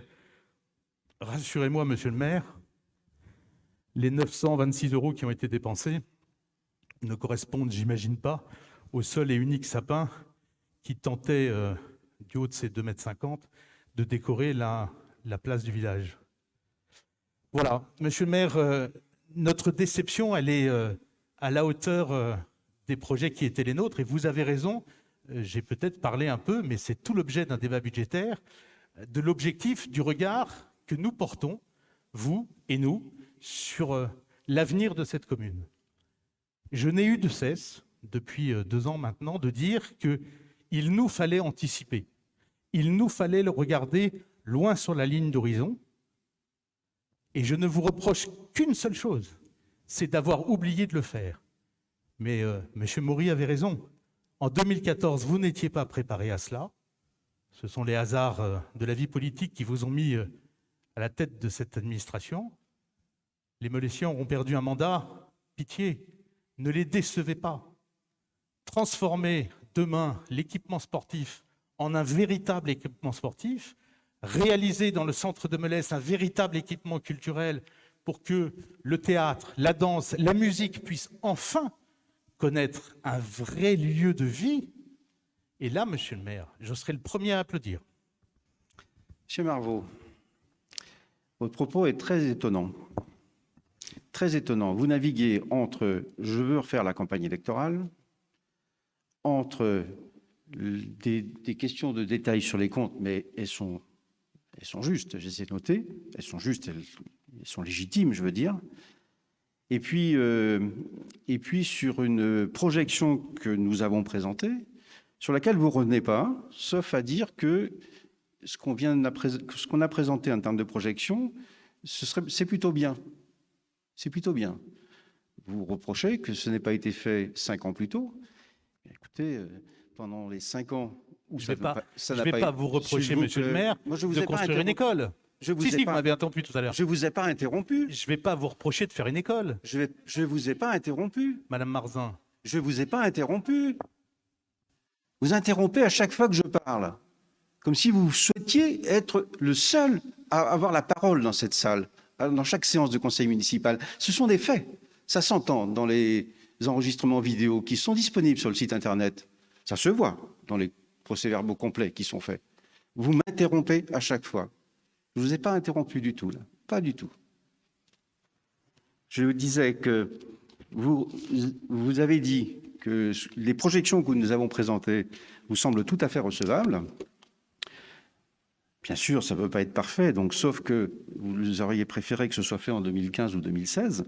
Bien écoutez, entre 2015 et 2021, ces investissements n'ont pas été faits. Il s'avère qu'ils sont nécessaires maintenant. Nous les avons inscrits à notre programme, y compris ceux que vous avez cités.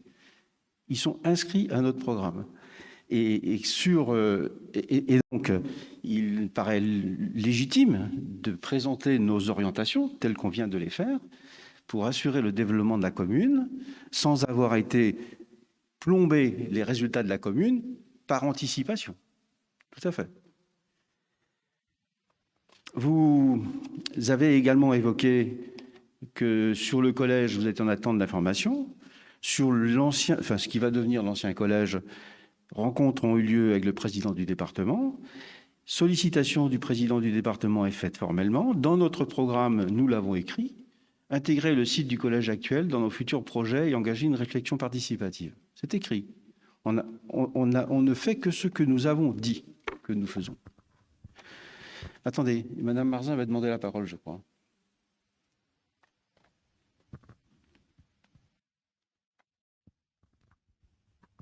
Moi, je voudrais revenir, Monsieur Marvaux, Monsieur Marvaux a régulièrement une remise en cause de nos méthodes. J'aimerais que l'on puisse prendre acte que Monsieur Marvaux, et je vais dire c'est colistier, mais qui parle peu, puisse rester dans la nature des débats et ne pas faire de transgression régulièrement. Aussi, il y a régulièrement des propos qui sont méprisants, suspicieux, qui sont des attaques aux personnes et il y a des affirmations de choses comme si M. Marvaux était le spécialiste dans tous les domaines. La salle multifonction, pour ne revenir que sur ce point-là, a été conçue en concertation avec les associations et les présidents d'associations. Ne dites pas non, Monsieur Marvaux, vous n'y étiez pas. Vous hochez de la tête en disant non, vous n'y étiez pas. Par contre, Monsieur Ferré, qui était dans le conseil municipal du mandat précédent, peut attester que les associations ont été consultées, ont été aussi associés sur la proposition des projets et ils ont apporté, il y a eu même des modifications qui ont été apportées sur leurs remarques. Ce n'est pas un équipement culturel, vous avez raison, mais ça n'a jamais été sa vocation. C'est une vocation d'équipement de grand rassemblement. Et la scène dont vous parlez, qui est aussi la salle des familles, qui n'est pas un espace scénique tel que vous voulez l'entendre au titre du théâtre, mais un grill est prévu pour pouvoir fabriquer une boîte noire. Et si vous connaissez un tout petit peu le théâtre, vous savez, comme moi, que l'espace scénique boîte noire est parfois suffisant, même pour pouvoir jouer dans des espaces qui ne sont pas les théâtres. Je n'attends aucun commentaire de votre part sur ce que je viens de vous dire. Merci. Monsieur Marvaux. Monsieur Ferré. Je vous avais vu lever la main pourtant. Oui, je voulais juste apporter une petite précision, Madame Marzin. Nous n'avons jamais été conviés à des réunions de préparation avec les associations. Je vous l'accorde, Monsieur Ferré. D'accord. Donc je ne sais pas exactement les demandes des associations au cours de ces réunions. Mais par contre, vous avez été associé au projet de construction dans la démarche, dans le comité de pilotage, Et nous avons fait le retour auprès des membres du comité de pilotage sur les demandes qui ont été formulées par les associations. Et vous connaissez aussi bien que moi le monde associatif, les personnes qui sont présidentes, pour pouvoir aller les rencontrer et leur demander si elles ont formulé des demandes. Il n'y a pas de terrain de basket. Certes, la présidente du basket a reconnu que, à un moment donné, elle n'a pas souhaité la réalisation d'un terrain de basket. Au moment où les recueils des besoins étaient sollicités auprès des associations. Donc, je veux bien qu'il y ait des choses qui arrivent en plus entre l'initiation du projet et sa mise en œuvre. C'est le cas du hand, dont vous Tout à fait. jouez facilement. Mais je pense que ce qui est important en politique, la transparence et l'honnêteté aussi. Les propos qui sont tenus ne doivent pas être déplacés du contexte et de l'origine. Et parfois, je trouve que c'est un peu trop fréquent dans vos propos. Merci. Monsieur Ferré. Juste, dans le CODD, il était indiqué que la mairie devait anticiper les équipements sportifs à venir. C'était marqué dans le contrat. Et que, effectivement, et les activités qui seraient susceptibles de venir avec l'agrandissement de la population. Et effectivement, à l'époque, on aurait pu imaginer que le hand crée un club. Alors, pas forcément dans l'année, dans les 2 ans, mais dans les 5 ans, avoir une perspective.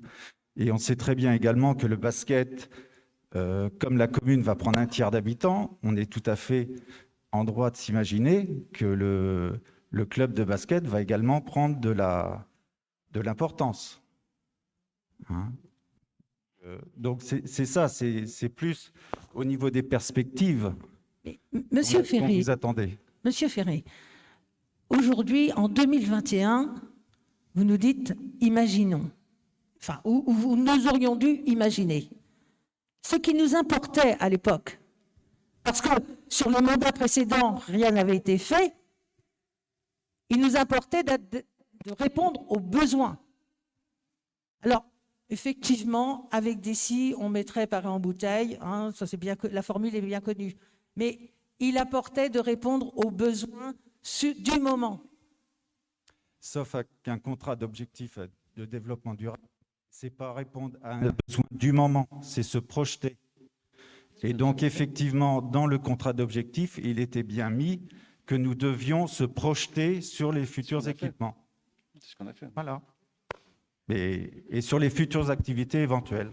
Oui, juste, excusez-moi, M. Marvaux, juste pour repréciser les choses, pour avoir eu le plaisir de mener le comité de pilotage et que M. Ferret a assisté à toutes les réunions, j'aurais aimé pouvoir bénéficier de ces remarques qui arrivent aujourd'hui. Je rappelle simplement que systématiquement, vous avez validé. Alors, c'est peut-être une faute d'inattention, certainement pas un calcul, mais en tout état de cause, je suis désolé, vous avez largement participé à tous les comités de pilotage. Alors, effectivement, et alors à l'époque, vous nous parliez bien de pouvoir jouer au basket dans cette salle. Si, vous en parlez. Madame Marzin a déjà répondu à ça. Donc, Madame Marzin a déjà répondu. donc, effectivement, si on pouvait jouer dans cette salle au basket, ça libérait une autre salle pour le hand. Le hand n'existait pas à ce moment-là. Non, mais c'est bien pour ça que le contrat d'objectif, il indiquait qu'il fallait imaginer les futurs sports à venir. C'est très, Monsieur Marvaux, c'est très surprenant comme débat d'orientation budgétaire. On doit se projeter et sous l'impulsion de ce que vous exposez, on est en train de vouloir refaire l'histoire. Très surprenant ce soir. Il ne s'agit pas de refaire l'histoire, monsieur le maire. C'est ce que vous voulez faire, monsieur.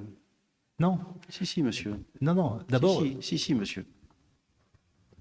D'abord, vous aviez annoncé que cette salle serait terminée pour 2019.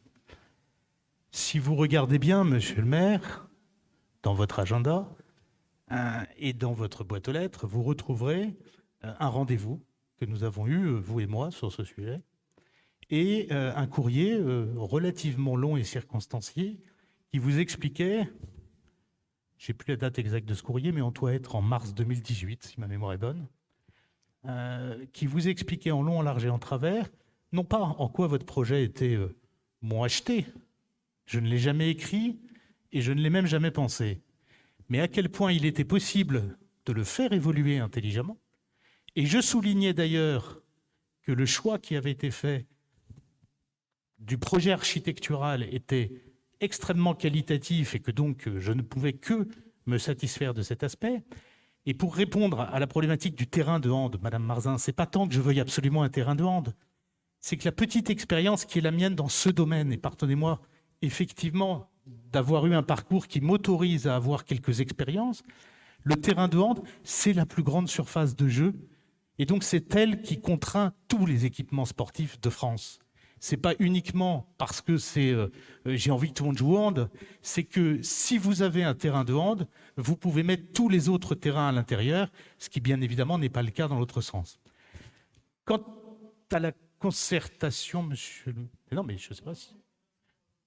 Quant à la concertation, elle ne dit pas acceptation. Je ne conteste pas le fait que vous ayez concerté les associations. Simplement, ce que j'entends, alors peut-être que le discours qui vous est tenu n'est pas tout à fait le même que celui qui m'est tenu. Sur le dojo, on est déjà conscient que ce dojo, s'il va être de grande qualité, je n'en doute pas une seule seconde, il va être trop petit. La salle de tennis, c'est le même qu'aujourd'hui avec une population qui a pris 30%, M. Pénard. Si ça vous satisfait, l'adjoint au sport que j'ai été n'aurait jamais été satisfait d'une telle situation. Ne m'interrompez pas alors. Bien. Mais pourquoi est-ce que je ne peux pas le dire? J'ai le droit de dire exactement ce que je veux. S'il vous plaît, attendez. Il est important que Mme Marzin ait un micro. Vous ne pouvez pas dire que ce qui va sortir à la salle multifonction en termes de surface de jeu pour le dojo, c'est la même chose que ce qu'on a actuellement. On a un espace de jeu qui est pratiquement sur un tiers inutilisable, sauf à ce que les gens se tuent dans les poteaux. Donc, je reviens sur la notion d'honnêteté. Alors, madame, pardonnez-moi, voilà. La surface de tatami est la même. Que la configuration de la salle actuelle ne présente effectivement pas les garanties, et vous soulignez un danger potentiel, Oui. je l'entends volontiers. Mais la surface de tatami disponible est quasiment équivalente. Je n'ai plus tout à fait les chiffres précis en tête. On va vous le donner. Je dis juste, c'est 220 mètres carrés pour 190 si ma mémoire est bonne. Je dis juste que nous avions là l'opportunité, et vous pourriez encore, monsieur le maire, faire évoluer d'un tiers la surface de ce dojo en reculant la cloison principale du fond du bâtiment d'une dizaine de mètres. Vous pourriez encore le faire, c'est-à-dire que vous pourriez vous et équiper la ville de Melesse d'un dojo qui réponde non pas aux besoins d'aujourd'hui, mais aux besoins de dans 10 ans. L'équipement que vous venez de construire ou que vous êtes en train de construire, ça n'est pas un équipement pour aujourd'hui, c'est un équipement pour les 20, 30 ou 40 prochaines années. Et il eût été plus logique d'anticiper cela. Et je vous l'ai écrit il y a 2 ans, donc ne dites pas que nous n'avons pas participé à la réflexion à ce moment-là. Et je n'étais pas élu, ça ne vous a pas échappé, Madame Marzin. Madame Sophie Le Dréan. Oui, ça ne nous a pas échappé. Non. Je voulais juste dire que sur la surface du dojo, vous avez peut-être la même surface en réel, mais en fonctionnel, vous n'avez pas du tout la même surface. Et moi qui fais du judo et du jiu-jitsu, je peux vous dire que c'est pas du tout pareil d'avoir une surface de dojo en rectangle complet ou en L comme c'est là. En L, elle n'est pas utilisable. Donc, on a une surface de dojo qui, fonctionnellement, est beaucoup plus importante que celle qui existe actuellement. 2 fois plus. J'entends de plus, elle est parfaitement. reculer des murs. Et voilà. Et Et ça satisfait parfaitement une des deux associations de judo, jiu-jitsu. Vous venez vous-même la de commune. dire, ça satisfait parfaitement une des deux associations. Parce que je L'autre n'ai nous- pas de contact personnel avec l'autre Mais association. l'autre dit déjà, ça va être trop petit. Non, pas aujourd'hui. C'est pas demain que ça va être trop petit. C'est dans 5 ou 10 ans. Bien. C'est vous qui nous rappelez, monsieur le maire, que la population de cette commune, elle va croître, ou elle aura, en 10 ans, accru sa population de 30%. C'est donc considérable. Donc imaginez même que les équipements ne peuvent pas évoluer au même rythme. C'est inconcevable. Et je reviens juste, monsieur le maire, et j'en terminerai par là. Tout à l'heure, dans votre propos, en répondant à mon intervention, vous me disiez, vous avez approuvé globalement. Et j'aurais pu, monsieur le maire, approuver votre projet si dans le prochain mandat, vous nous aviez pris l'engagement de construire un équipement sportif pour répondre aux besoins des sportifs et un équipement culturel pour répondre aux besoins de construire, lancer des études, de construire. Or, vous ne réaliserez pas dans ce mandat, parce que vous n'aurez pas le temps de faire, on le voit. Sur 6 mois, vous n'êtes même pas en capacité de dépenser l'intégralité du budget d'investissement que vous aviez voté. En 6 mois, vous avez déjà pris 1 million de retard. Sera-t-il en 2026 ? Et j'espère que vous réussirez à rattraper une partie de ce retard, parce que ce sont les Meulésiens qui ont besoin d'un équipement sportif. Ce sont les Meulésiens qui ont besoin d'un équipement culturel. Ce n'est pas Jean-Baptiste Marveau. Bien. Ce que nous avons inscrit à notre programmation budgétaire est de bien de mener ces études en ce début de mandat. Et nous avons en effet 3 millions d'euros qui ne sont pas encore affectés. Donc, n'affirmez pas les choses avant que les choses ne soient faites. Est-il d'autres questions ou d'autres remarques sur ces orientations budgétaires? Monsieur Dumas? Ouais, je voulais juste répondre rapidement. Monsieur Marveau n'a pas apprécié la présentation, mais j'ai trouvé sa réponse particulièrement brouillonne et confuse également. Donc, je n'ai pas compris du tout ces chiffres. Et je pense que vous devriez vous faire expliquer le mécanisme de l'amortissement par votre voisine qui connaît bien la comptabilité. Et vous auriez vu que les dépenses réelles de fonctionnement n'ont pas augmenté de 10%, mais plutôt de 6%. Voilà, donc c'était un petit détail. Un gros détail même quand même. S'il vous plaît, laissez monsieur Dumas terminer.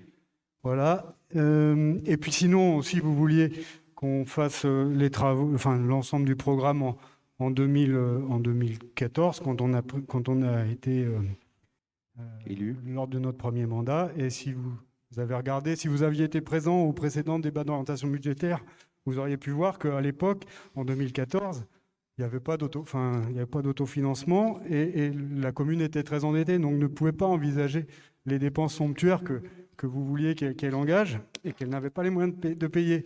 Par ailleurs, si vous avez pu constater que notre épargne a augmenté de façon considérable en 2018 lorsqu'on a retrouvé une dotation qu'on avait perdue.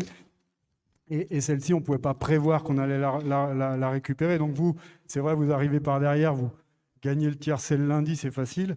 Mais nous n'avions pas les moyens, à l'époque, de prévoir ces... Bien.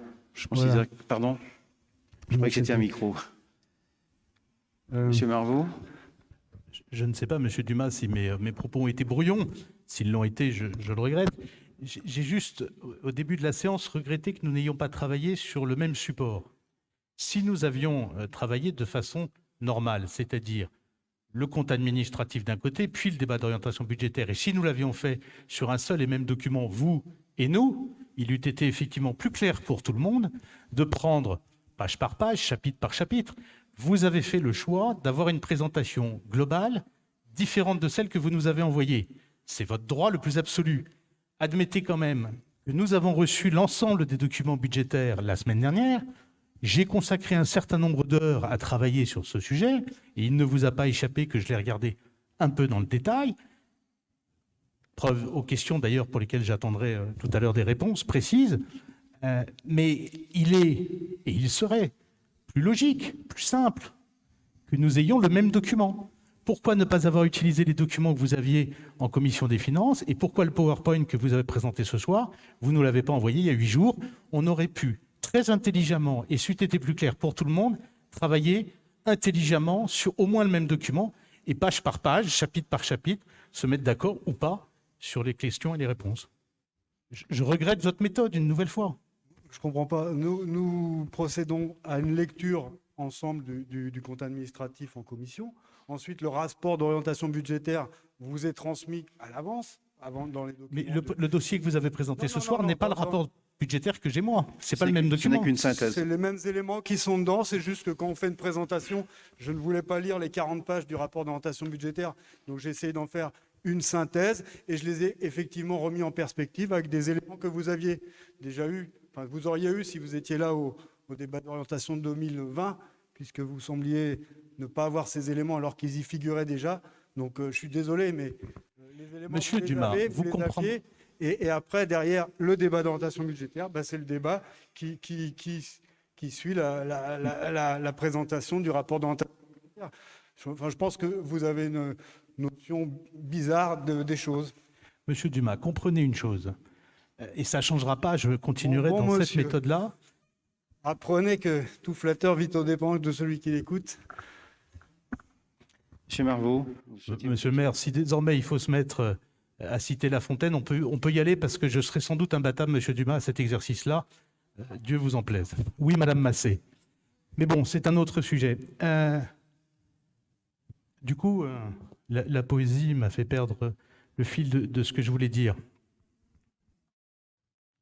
C'est pertinent, monsieur le maire, quand même, d'entendre sur les bancs qui sont les vôtres le type de réflexion qu'on vient d'entendre. Bien. Si- Je voudrais juste revenir si sur ça la vous méthode, revient monsieur pas. le maire. Sur la méthode.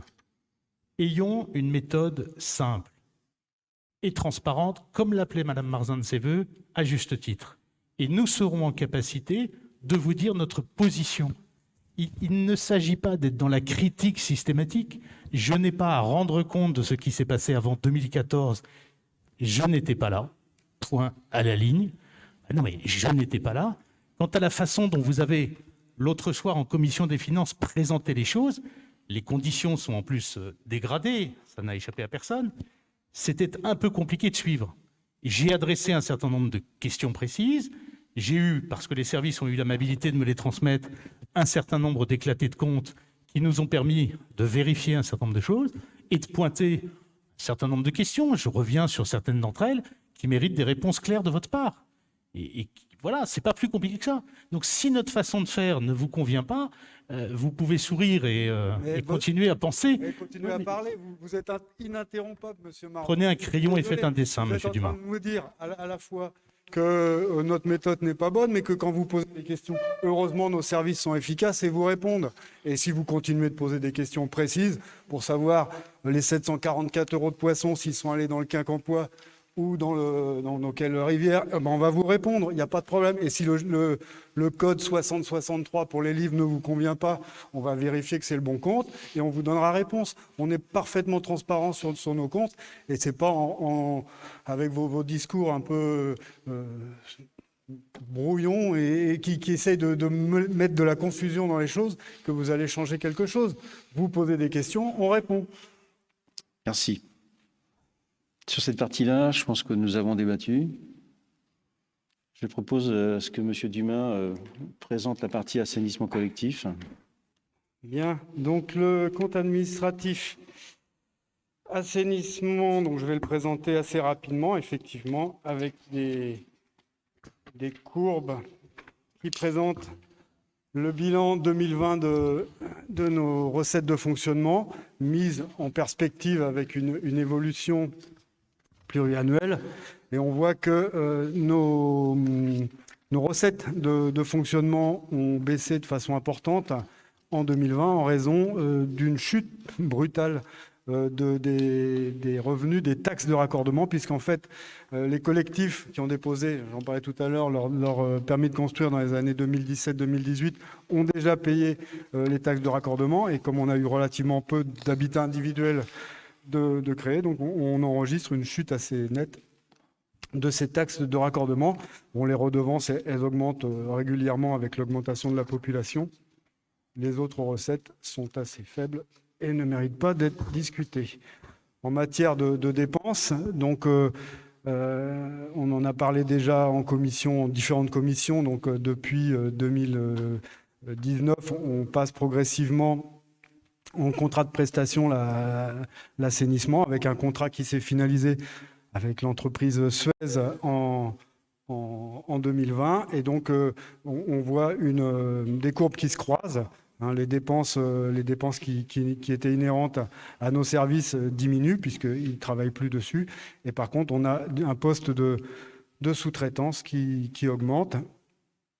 Globalement, les dépenses sont en légère baisse par rapport à l'exercice antérieur. Et ce qui fait que quand on regarde l'épargne du service, c'est-à-dire la différence entre les recettes de fonctionnement et les dépenses de fonctionnement, on voit qu'elle est en nette baisse, essentiellement liée à la forte baisse des recettes. Ce qui nous a conduit, et on en a déjà parlé en conseil municipal, à proposer une augmentation de la redevance assainissement, qui est une augmentation qui va être assez faible pour 2021, mais qui va forcément augmenter un peu par la suite avec l'extension de la station d'épuration et donc les travaux qui y sont prévus suivant le planning qui était joint pour une mise en route à la fin de l'année 2022 d'une nouvelle filière, d'augmentation de capacité de filière et une nouvelle filière de traitement des boues. Et donc, il y a ces investissements qui seront à financer, mais également le traitement des boues sera probablement plus onéreux en lien avec une réglementation qui se durcit sur l'épandage, une réglementation qui n'est pas encore figée puisque les derniers textes sont pas encore sortis. Voilà, et donc la perspective de passage à la communauté de communes avant 2026, qui se traduira aussi forcément par une hausse des tarifs, puisque Melesse a des tarifs qui sont notablement plus bas que ceux de nos collectivités voisines. Voilà. Merci. Allez-y Sur ce pour les sujet, questions. des questionnements, Monsieur Marvaux. J'ai retrouvé ce que je voulais dire tout à l'heure. Si je pose un certain nombre de questions, Monsieur Dumas, en conseil municipal, c'est parce que c'est la seule instance légale et c'est la seule instance dans laquelle nous ayons un procès-verbal de séance. Et donc, c'est la raison pour laquelle certaines questions que je peux poser en commission des finances, je les repose en conseil municipal. Non pas que je n'ai pas eu une réponse, parfois c'est le cas, parfois pas, mais parce qu'il me paraît important que ce soit inscrit au procès-verbal de séance. Et je vais vous donner un exemple immédiatement sur l'assainissement. J'ai posé l'autre soir la question en commission des finances de savoir quel serait le coût d'investissement de la future station d'épuration. Vous n'avez pas, Madame Massé n'a pas été en capacité de me donner le chiffre en réunion. Donc je voudrais savoir, j'ai demandé à ce qu'on me le transmette. Je l'ai retrouvé par ailleurs des chiffres dans des documents. Est-ce qu'on peut nous dire quel serait l'ordre de grandeur, évidemment pas le devis, des travaux à effectuer sur notre station d'épuration? Monsieur Marvaux, je vous interdis de dire que je n'ai pas été en capacité de. Merci. J'ai refusé de vous répondre, effectivement, parce que... Vous m'avez dit que vous n'aviez pas les chiffres. S'il vous C'est plaît. pas vrai. Mais c'est pas possible. Je vous ai dit que la dernière fois en commission que j'avais évoqué un sujet, il était apparu le lendemain même sur Facebook.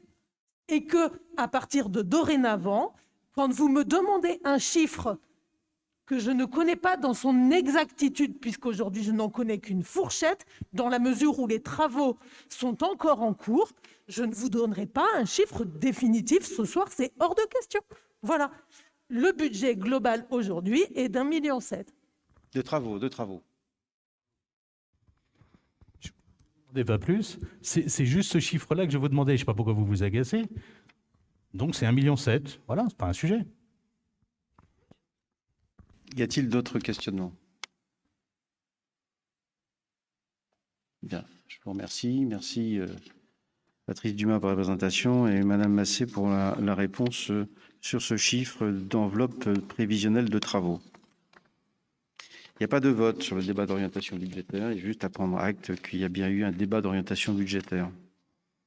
À la page 3 de la note de synthèse du Conseil de ce soir, il y a, pour l'information de l'ensemble des conseillers, les décisions qui ont pu être prises liées au DIA et autres décisions de renouvellement de convention de contrat de prêt à usage avec la commune de Saint-Germain pour le prêt d'un radar pédagogique, ainsi qu'un arrêté portant attribution d'une concession dans le cimetière de la commune. Et la page 4 et 5, l'agenda autant qu'on puisse le connaître en ce début du mois de mars jusqu'à la fin du mois de mars.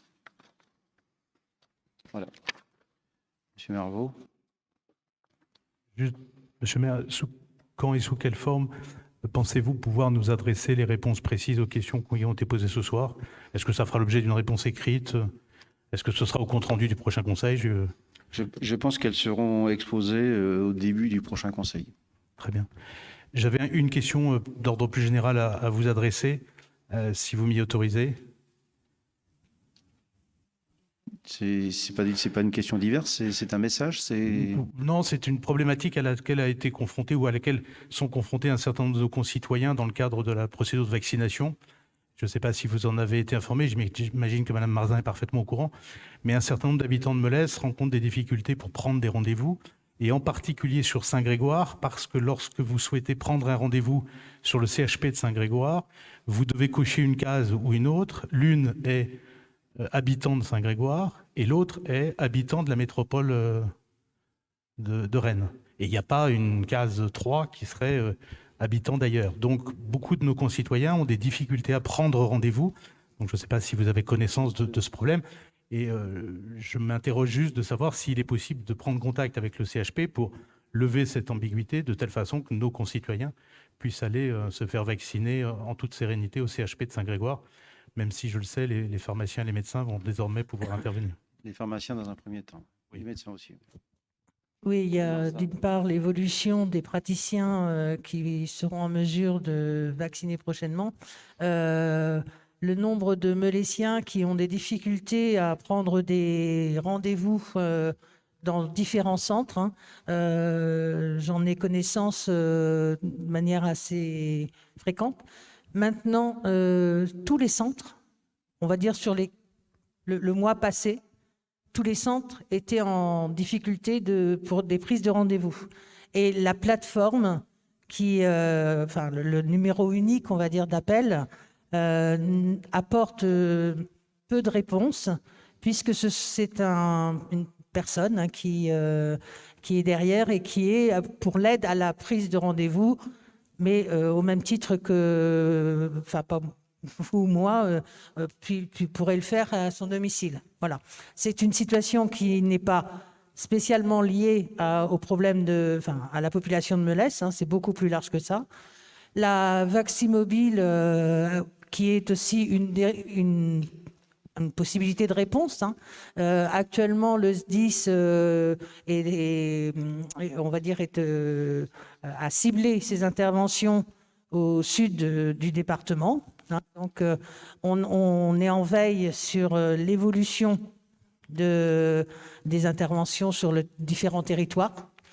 J'ai beaucoup d'espoir sur la vaccination par les pharmaciens pour permettre aux Meulésiens d'être dans quelque chose de plus confortable et moins inquiétant. Merci pour ces précisions, madame. Merci. Je vous en prie. Bien.